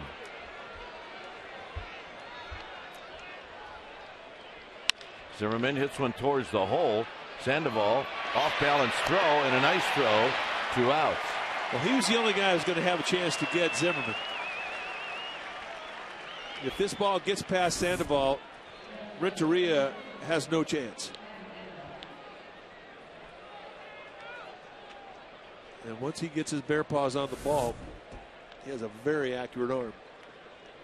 Here's Adam Dunn.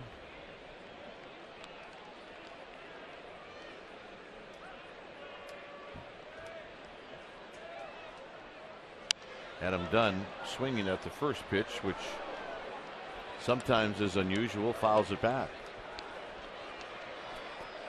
See the pitches per inning pretty close for Matt Cain.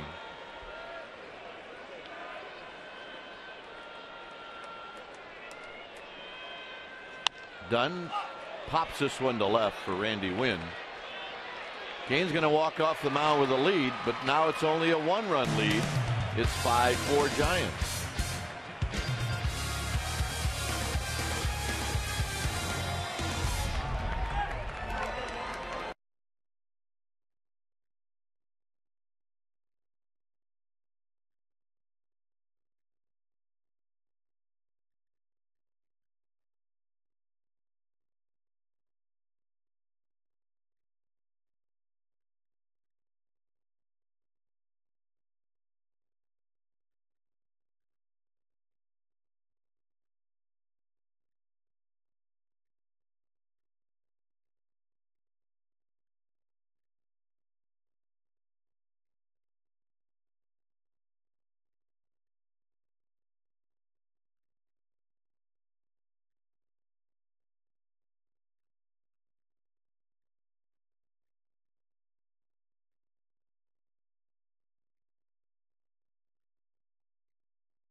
Pay by Chevron with Techron. No other gasoline has more cleaning power. And by Comcast HD with more HD than anyone, period. All right, let's take a look at our McDonald's game summary. It goes like this: 5-4 Giants. Johnson has just hit a 3-run home run. Zimmerman, well, he's at 30 games now. Cain, 4 earned runs, a walk, 4 strikeouts. Randy Wynn, 9 for his last 12. And Julian Tavares will face Emmanuel Burris, and Burris takes wide. It'll be Burris, Renteria, and Sandoval. See Cain shaking his head over the 3-run homer he gave up. I don't think he could be mad about the location that Nick Johnson took him deep on, because that was a pretty good pitch. Sometimes you just have to tip your cap. They're big leaguers.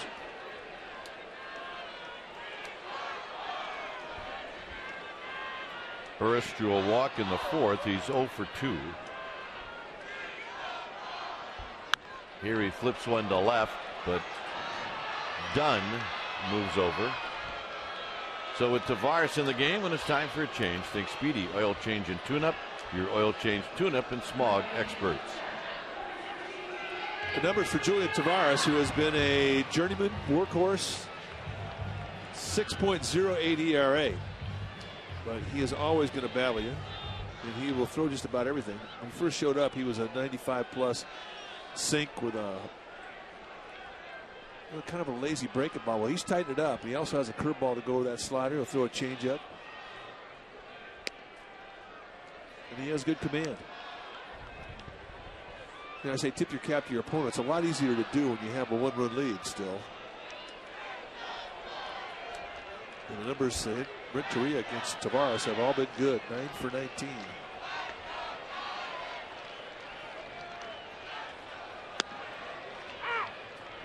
Pablo Sandoval on deck. Chance to try to get a run or 2 or 3 of those back. This is the home half of the seventh. Renteria chops it foul.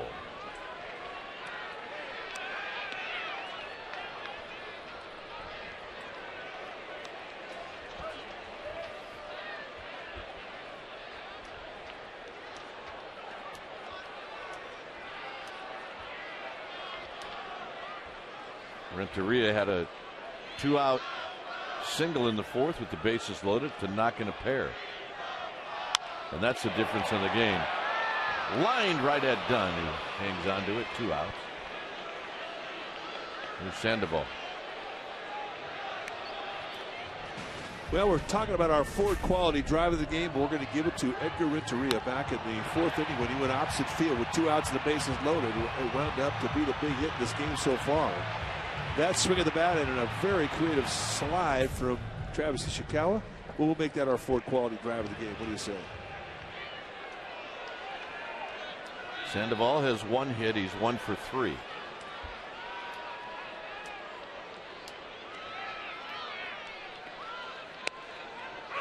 And Tavares opens up the at bat with a called strike.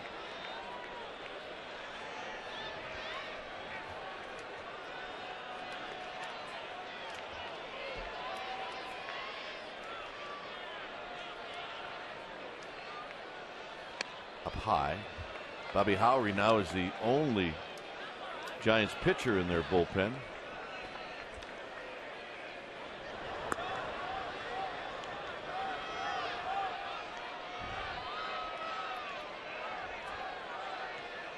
Way outside, 2 balls and 1 strike.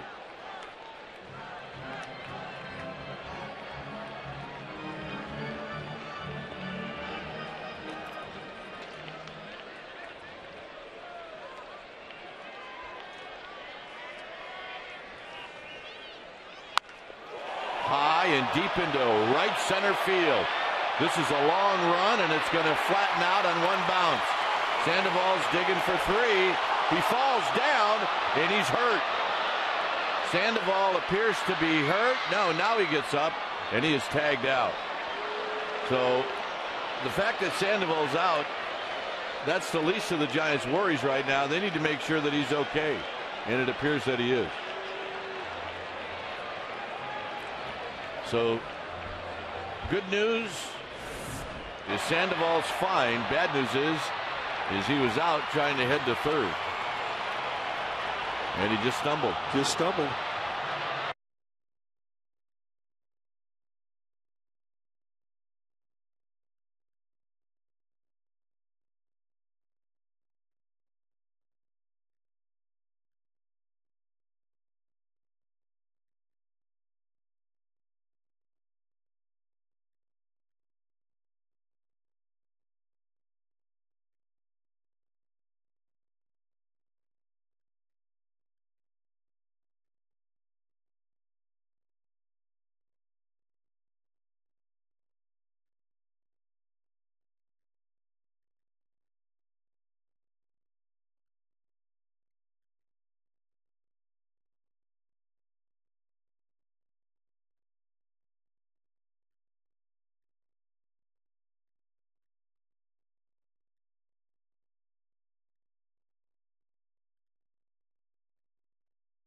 Tomorrow at 12:30, you can tune in to Comcast Sportsnet Bay Area and check out the Giants taking on the Nationals in Game 3 of this series. Barry Zito will be on the hill for the Giants taking on Sharon Martis. And then tomorrow night, You go to Comcast, California, and the Royals will be taking on the Athletics. So tune in at 6:30 and enjoy the second half of the doubleheader. Here's Howry to Kearns, and Kearns swings and misses 0-1.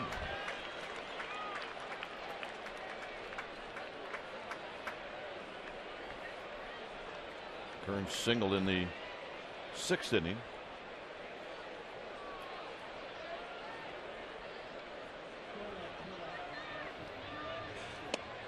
There's a slider down low. The numbers for Bobby Howry: 15th time he's taken the ball. 0-2, 3.38 ERA. But I tell you, the last couple outings he's had, and both outings were 2-inning stints. One in LA, one in Chicago. Outstanding command. And he got control of his slider and his split. And throwing with much more confidence.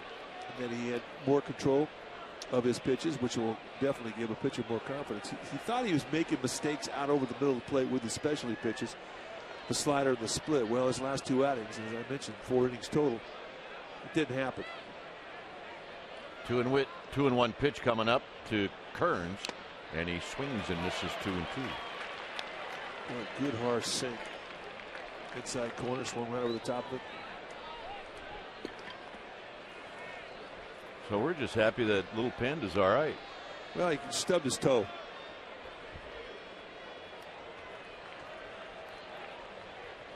Two and 2.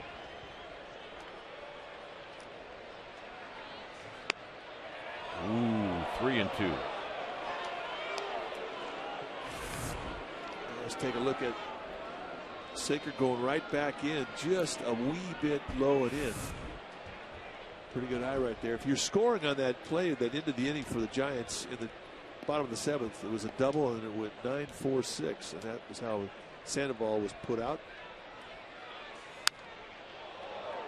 Kearns loses the bat on that foul ball. Well, take a look at it. Boy, nice at bat. Goes out there and really takes on Triple's alley, and he's thinking 3 bags. And the Panda, as he hits second base, his left foot, he stumbles as he stubs his toe. And watch the left foot stub right here. Boom. Gone. That's 250 trying to stay on your feet.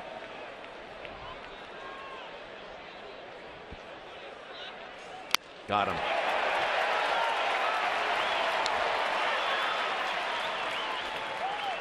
That's right at you, 3-2. That's a confident fastball, too. Not going to walk a hitter. Goes right at him with a fastball. And gets a swing through see ya. And that pitch right there will give Howry more confidence. Do it right by him. So here's Willie Harris.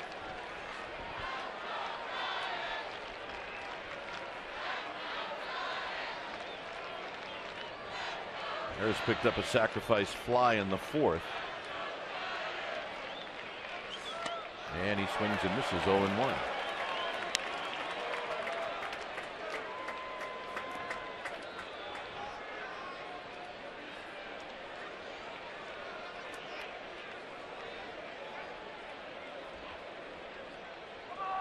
Four runs on 9 hits for the Nationals, 5 runs on 7 hits for the Giants.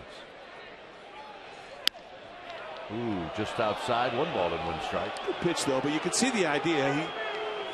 When he's right, he can paint corners, and this thing starts right on the outside of the strike zone, and it just falls off at that movement that runs away from the lefty. I mean, from Willie Harris's perspective, that's a pretty good take right there.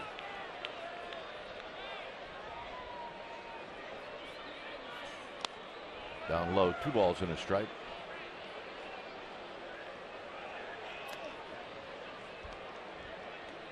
Cain rocked along tonight. 7 innings, 9 hits, 4 earned runs, a walk, 4 strikeouts.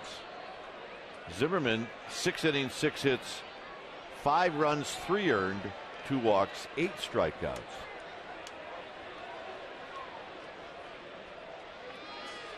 Foul back, it's 2-2.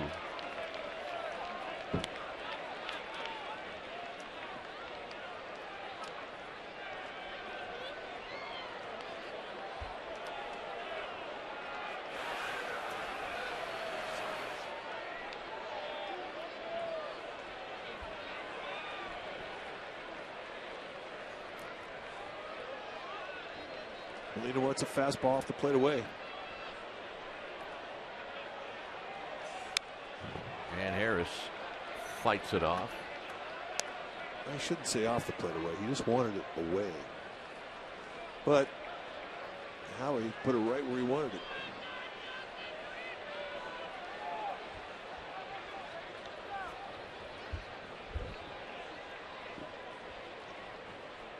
Another 2-2 pitch coming up to Willie Harris.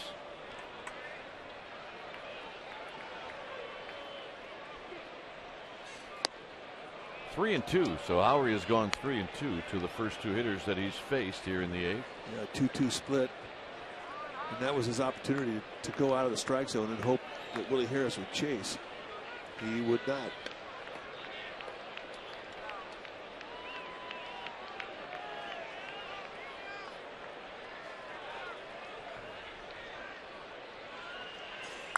Harris fights it off. We've seen a lot of these fights here in this last 8 or 9 days with hitters and pitchers. At bats go double digits, 10 pitches and beyond.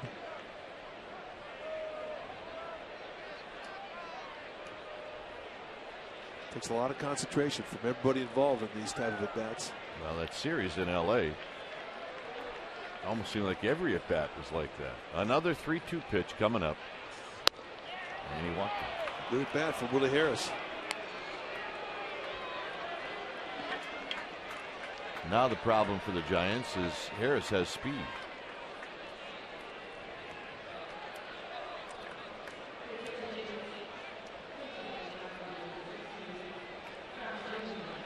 Josh Willingham is going to hit.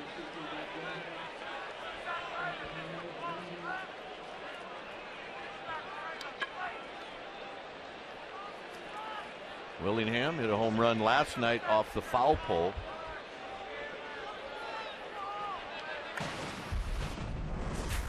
You can hear it. Fastball up.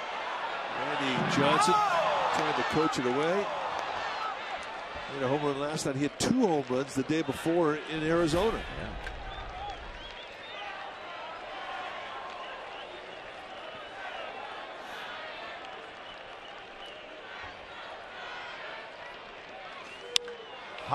High fly ball to left in the park.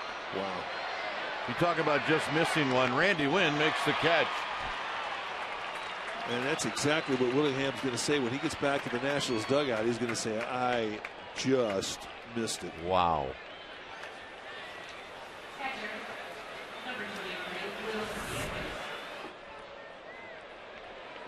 Look at this.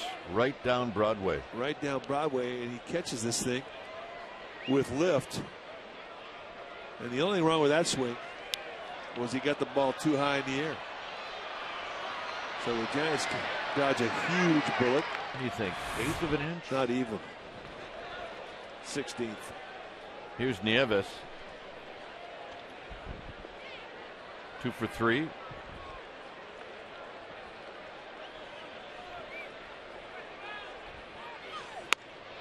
And a strike. Nieves has had 1 at bat against Howery. What do you do? You don't want to know. All right. Don't tell me. All right. Just figure the worst.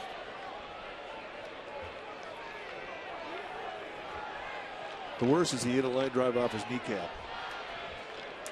That's how pitchers think. I just want you to know that. I would be shocked if Harrison tried to steal here with 2 outs.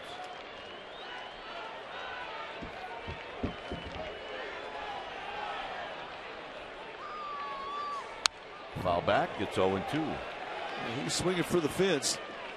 When you have 1 at bat against a guy and you have hit a home run, that's what you're thinking, especially when your team's down by 1. You're thinking, I'm going to be a hero. Nieves has had good at bats in this whole series. He's not the everyday catcher.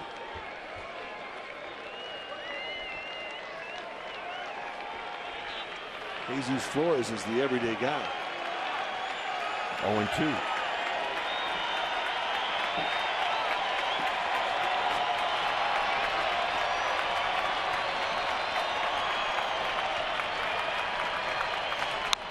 On the ground, foul. Perfect slider. Nice quick action. He started that thing right there in the outside corner, let it fall out of the strike zone away. And Nieves did well just to fight this one off.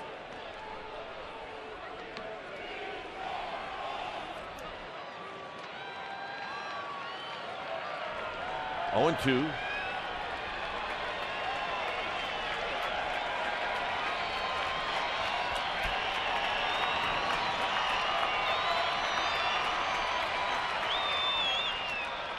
Back easily.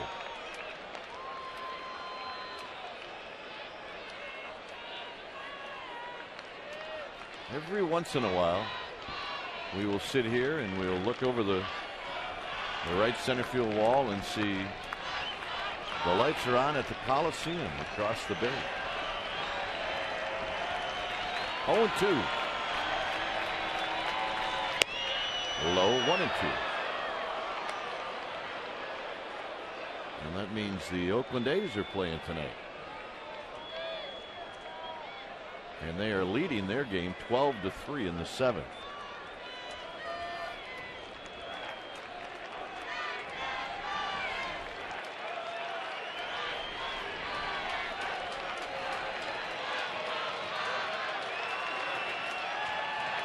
One and two.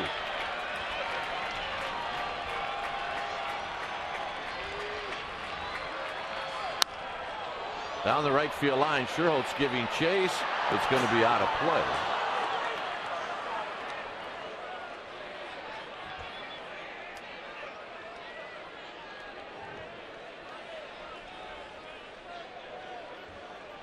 Not a bad idea. You're nursing a one-run lead in this ballpark. With the history of this ballpark, so difficult for right-handed hitters to hit a ball out the opposite way. Do what Bobby Howry's doing, and that's pound that outside corner. Hard stuff or sliders that roll out the plate away from the right-handed hitter.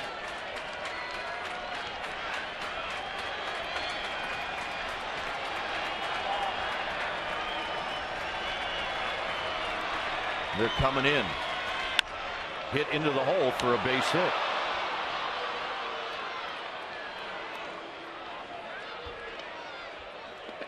Now the one time they come in, Nieves turns it around. I mean, that's two good at bats in this inning for Willie Harris to get the walk, and here Nieves to extend the inning.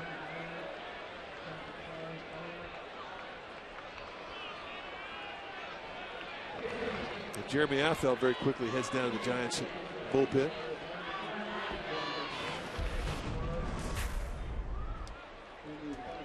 Last night, Ronnie Belliard against Randy Johnson did this. And he will not get cheated with his swings. So Dave Righetti out to talk to Bobby Howry and talk about Belliard. Give Affeldt a little time to get loose down in the Giants bullpen.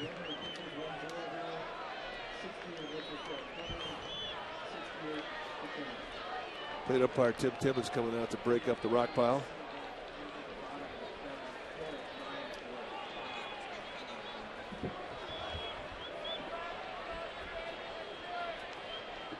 So Belliard comes in as a pinch hitter. He's 1 for 2 lifetime against Howry. So not a lot of history. We do know that the tying run is at second base.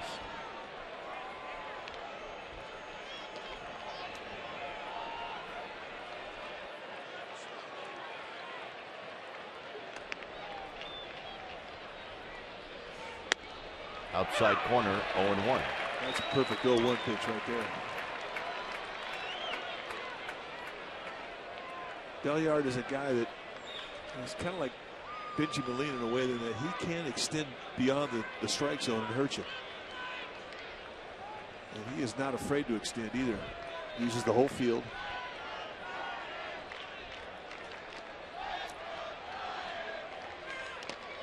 Benji Molina with a nice play to even the count at 1 ball and 1 strike.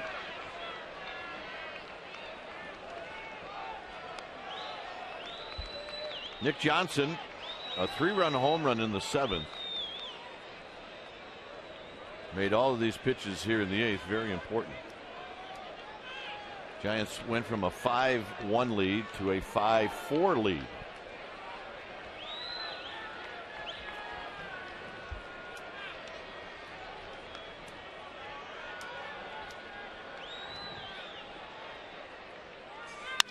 Base hit.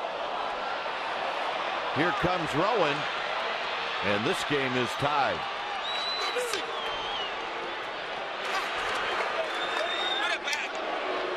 So Belliard comes through, and it's a 5-5 ball game. Well, let's take a look at the mistake to location. It blows the bat of Belliard up, but that does nothing to defuse the line drive that cashes in the run that ties the score. When it's time for a change, think Speedy Oil Change and Tune Up. Your oil change tune up and smog experts. We'll be back.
Have tied the Giants here in the 8th inning. It's 5-5, and Jeremy Affeldt comes into the game with those numbers. 18th time he's come into a ball game. There are good numbers. 12 strikeouts in 14 or 30. He's throwing pretty consistent mid-90s fastball with a very good curveball, occasional changeup just to stay in shape, and he will throw a slider. Just to let you know, he has one of those.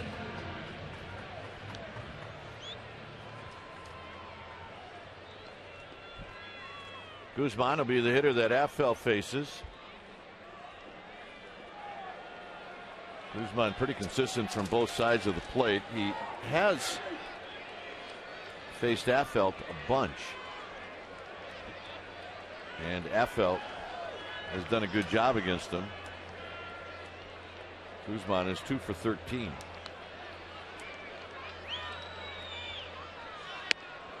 And a strike, and it's 0-1.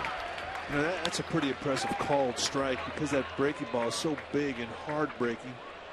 There's a lot of umpires that get stunned by it the first time they see it, and they don't call it. Tim Timmons, the plate umpire, hanging in there, giving Affeldt the reward.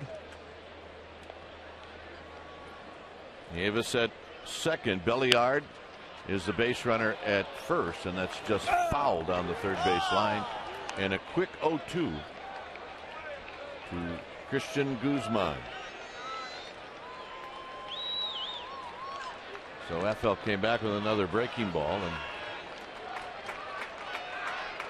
now Affeldt in the driver's seat.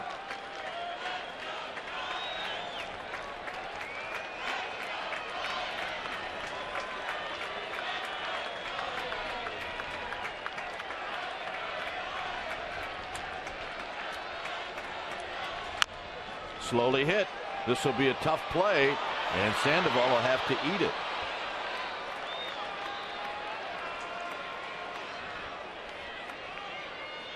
So that's an infield hit. Well, baseball can be a funny game. You make 3 great pitches. A guy hits the ball that just barely gets past the pitcher, and what do you call it? A big league knock.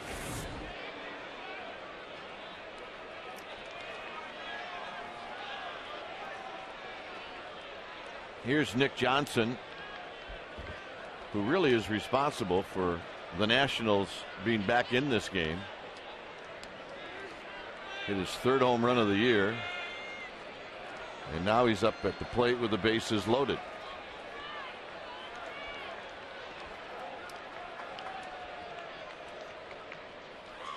Johnson on the ground, and Ishikawa, in his attempt to glove it, knocked it down, and it trickles into right field. And 2-run score at 7-5. Emmanuel Burris probably had a better shot at it. Well, amazing how the momentum of a ball game could change. And watch Emmanuel Burris. And it's one of those amazing ground balls where, as a first baseman, you kind of have to decide, should I stay or should I go? Had he stayed, he may have had an opportunity to have Burris make a play, and the inning's over. So now FL will have to face the hottest man on the planet, Ryan Zimmerman. And Zimmerman takes a strike, and it's 0-1.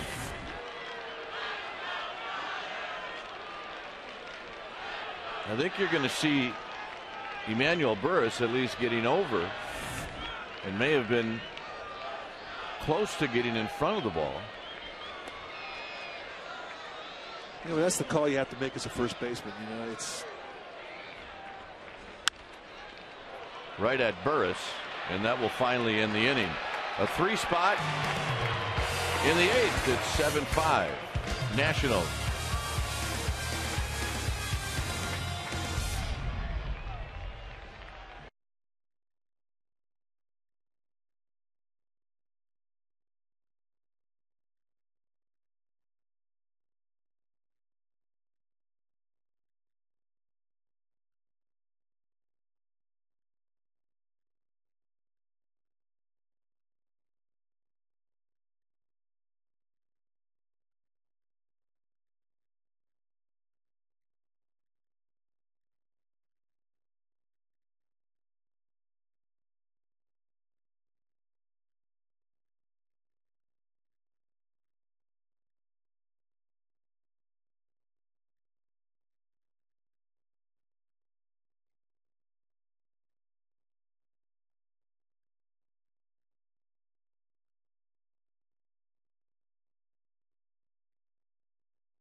They lead 7-5. Now it's up to the Giants to hurt this Nationals bullpen as Belliard stays into the game. He's at second base, and Kip Wells is the new pitcher. Now Kip Wells, a 4-pitch guy, a fastball that he'll cut, sink, curveball, slider, change up.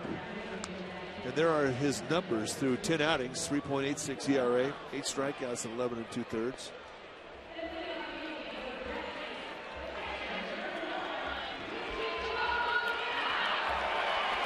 So Benji Molina will try to get something going for the Giants.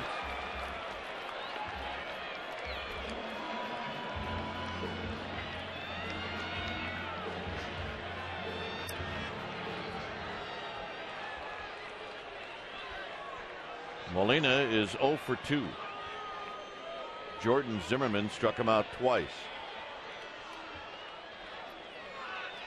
And Molina takes a strike. Kip Wells, sorry, cut. Kip Wells, 32-year-old, 6'3", 205-pound right-hander.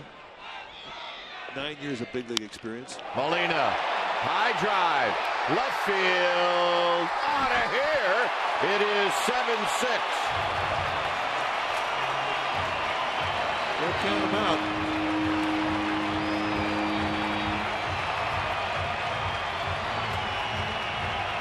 Home run number 8 for Bengie Molina.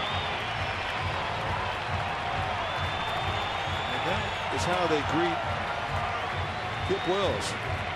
Kind of a hang and get it in slider. And it just laid right up there, bell high over the middle of the plate. Into the night. Home run number 8. That was tagged. Here's Randy Wynn. 3 terrific at bats. He's 2 for 3.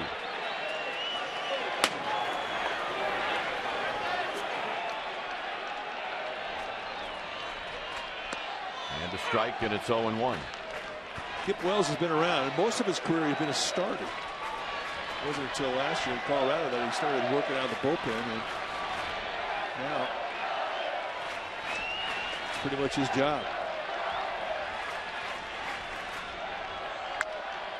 Slow roller. Wells has it under control. 1 out. For Giants center fielder Aaron Rowan.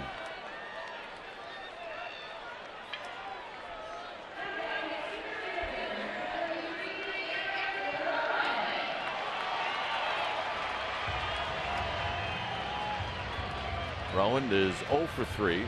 Did reach on an error and score in the 4th.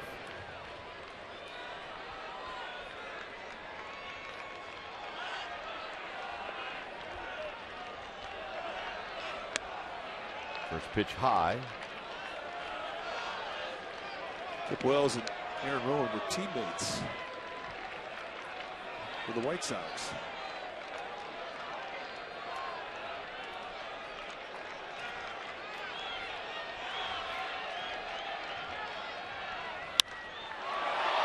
Straightaway center field for Harris. 2 outs. Here's Travis Ishikawa.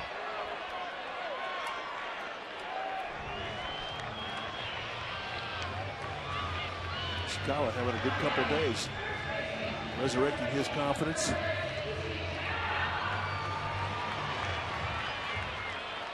Taking a couple of layers of glaze that he had in his eyes on the last road trip, which was not a good road trip. Since he's come home and put the hometown whites on, he has been on fire. Still looking for home run number 1.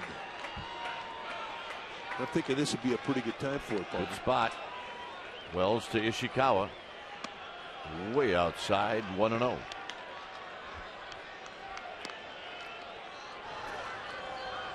Angels and Red Sox. That game is going on in Southern California. A's in Kansas City, in Oakland, and this one, the only 3 games that are still moving on. 1-0 to Ishikawa. Popped them up. Dunn hoping Guzman can catch it, but now he gets there, and that ends the inning.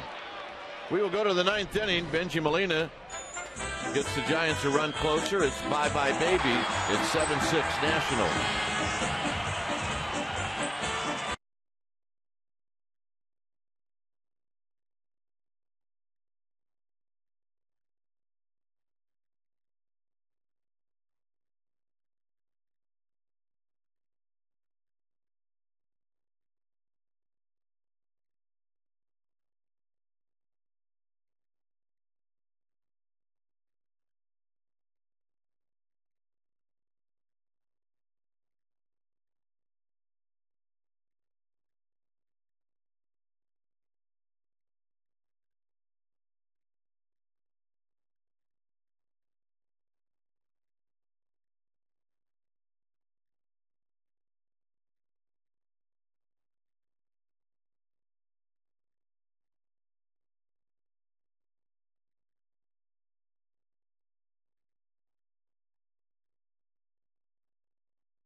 3 in the 7th, 3 in the 8th have put these Nationals on top, and now Affeldt will face Adam Dunn, and Dunn swings and misses 0-1.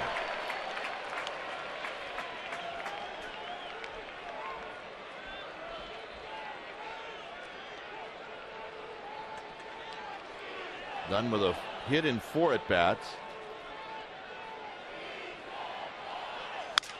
And he breaks his bat, and it's a slow roller out to Emmanuel Burris. 1 out. We have seen some people get sawed in half tonight. Big time sawed in half. Here comes Bruce Bochy, so Affeldt is done. Looks like Brandon Metters is coming in when it's time for a change. Think Speedy Oil Change and Tune-Up. Your oil change, tune-up, and smog experts.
Guy. 11 strikeouts at 13 2/3. He's had consistent stuff every time he's taken that hill. Big breaking ball, and it's 0-1. And that hook he uses is one he's got a nice feel with.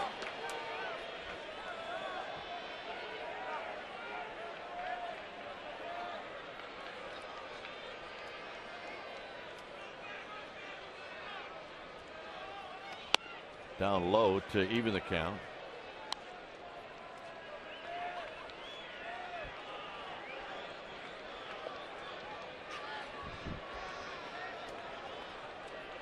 Willie Harris to follow.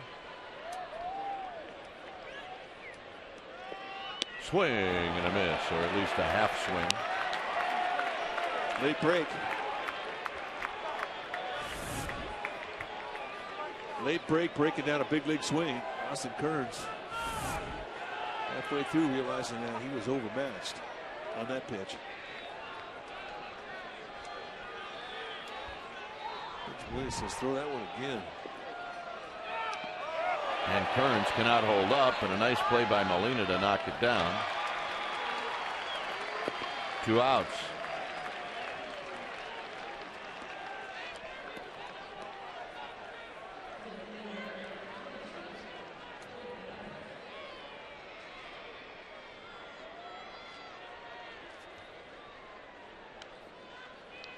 Harris walked in the 8th, and that was significant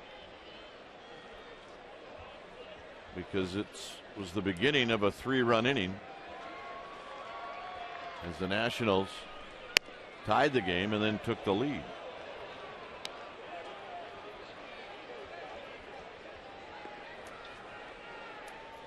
The Giants in the 9th inning, they will have Scherholtz, the pitcher spot, and Emmanuel Burris. Joe Beimel is in the bullpen as he's getting loose.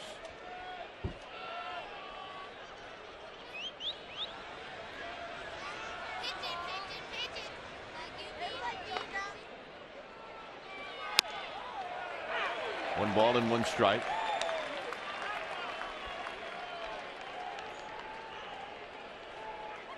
Better's very methodical about his rhythm on the mound. So important to any pitcher.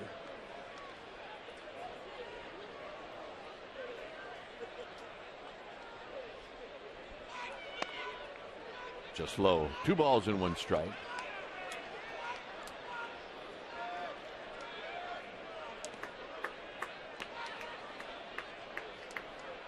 So the Giants are going to have to come back in this one.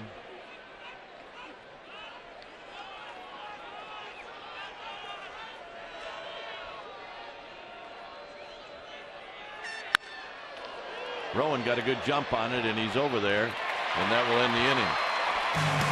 So here come the Giants. They need 1 to tie and 2 to go home.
First coverage begins at 12:30. First pitch will be 12:45.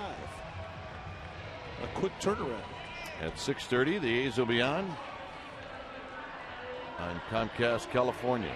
Right now, the Giants have work to do.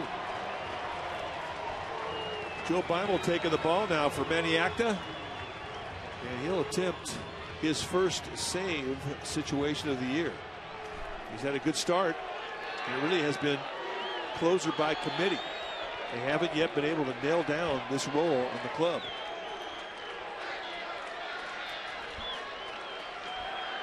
Uribe takes a strike. It plays a little bit into the hands of the Giants, where they've got a little bit more help coming off the bench, pinch hitting wise, from the right side.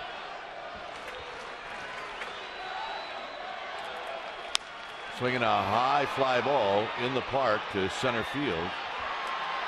Harris puts it away, 1 out. Dukes, by the way, is in left field. And here's Aurelio.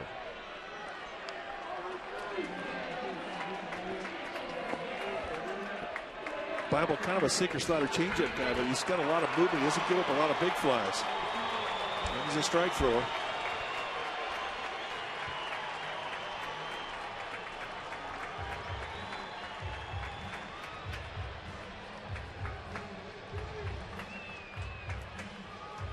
Randy St. Clair's coming out.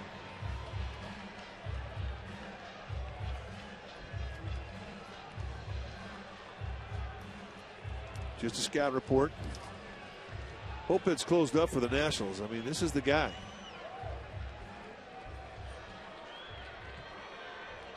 Really has faced Bible 9 times. He's 1 for 9. A lot of ground outs. He's only struck out 1 time.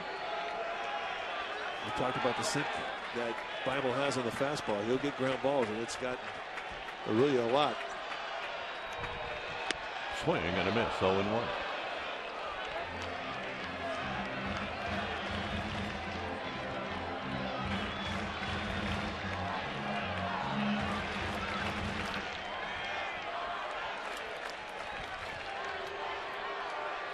No balls and 1 strike. And Aurelia hits one up the middle. Guzman has it. And plenty of time. 2 outs. And it's left up to the kid from Washington, D.C., Emmanuel Burris.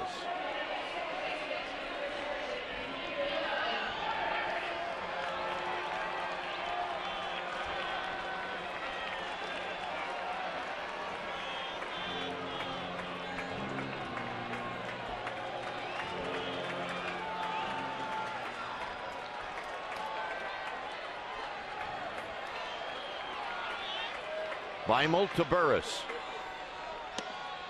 Down low, 1-0.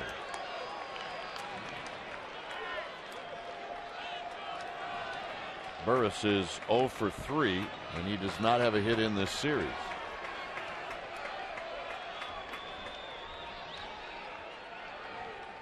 Up the middle, and a base hit. Until now.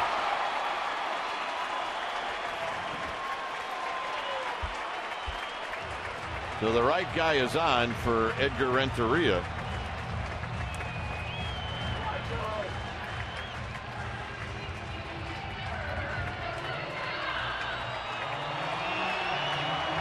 And with Burris at first base, always a threat to steal. A little less of a threat, however, with a left-handed pitcher.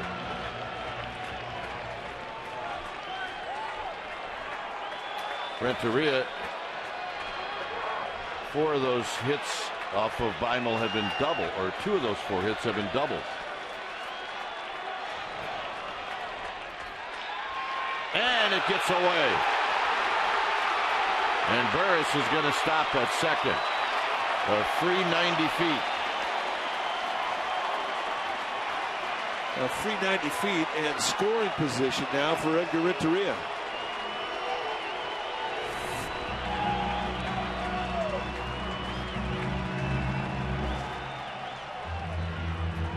Ball just got thrown into Burris, and there was not much that Nick Johnson could do. And really, I think that the Nationals catch a break, because when the ball hit the fence out there in front of the party pit, the ball kicked back and came to Johnson. Had it been able to kick away and go down the right field line, it would have been an easy take a third for Burris.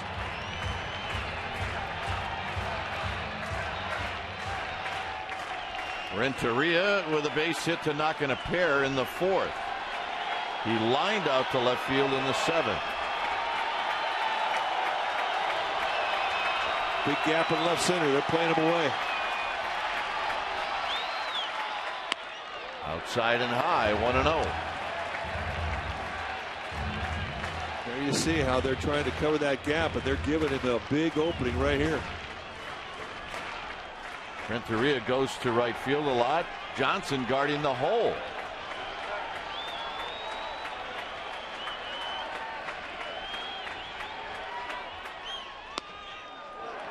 Two and 0. Bible trying to pitch into the defense. They've set the defense to guard the opposite side of the field. It's a pitch him away, play him away defense. The defense is telling Renteria how they're going to pitch him.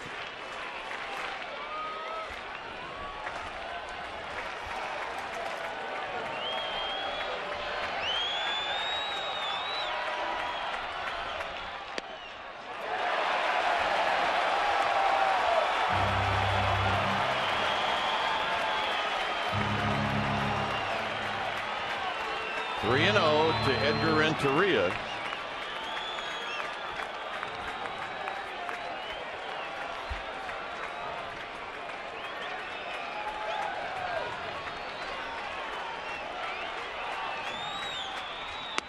There's a strike, 3-1.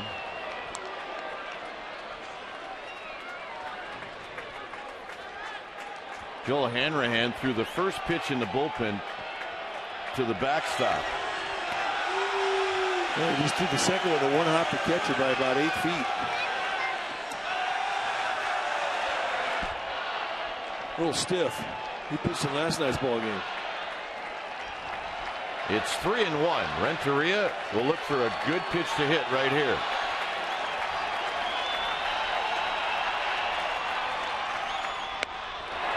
He walked him.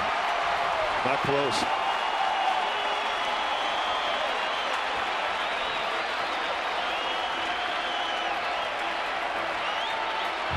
Sandoval in the 7th inning off of Tavares, hit one out into right center field, but then stumbled and was tagged out.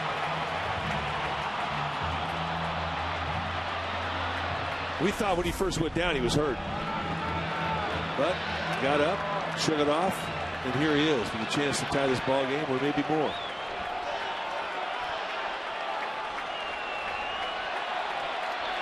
Burris at second, Renteria at first.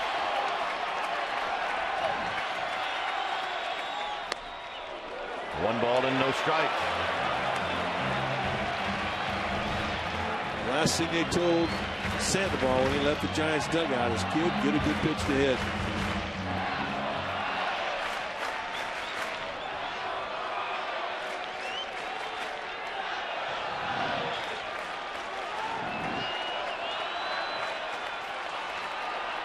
Infield playing deep.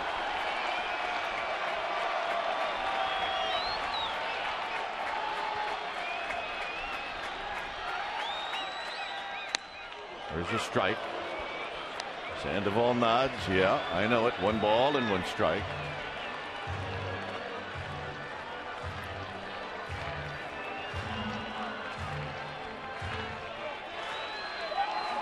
Burris at second, Renteria at first.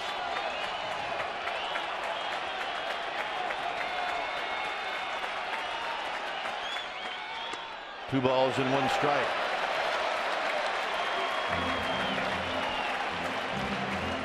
Big money on deck.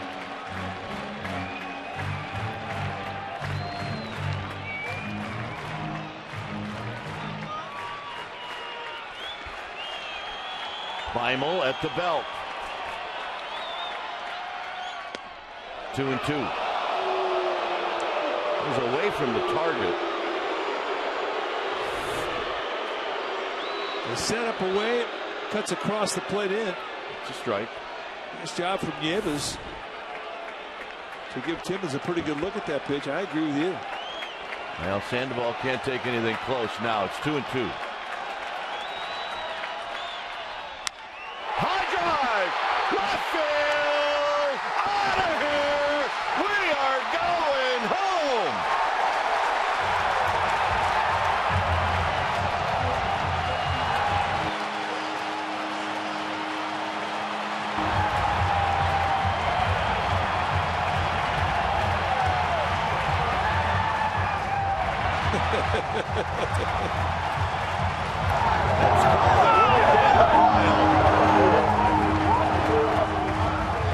Get a good pitch to hit, kid. First home run of the year, and oh, did he pick a good time to hit it. Well, that's one way not to trip between second and third. Just a belt-high mistake, and against a guy that does not give up any long balls. Joel Beimel hangs one, and Pablo Sandoval gives it a ride. Let's watch it go.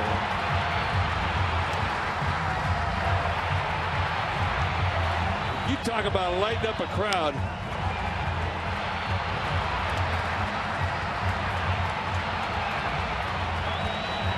And check out the dugout.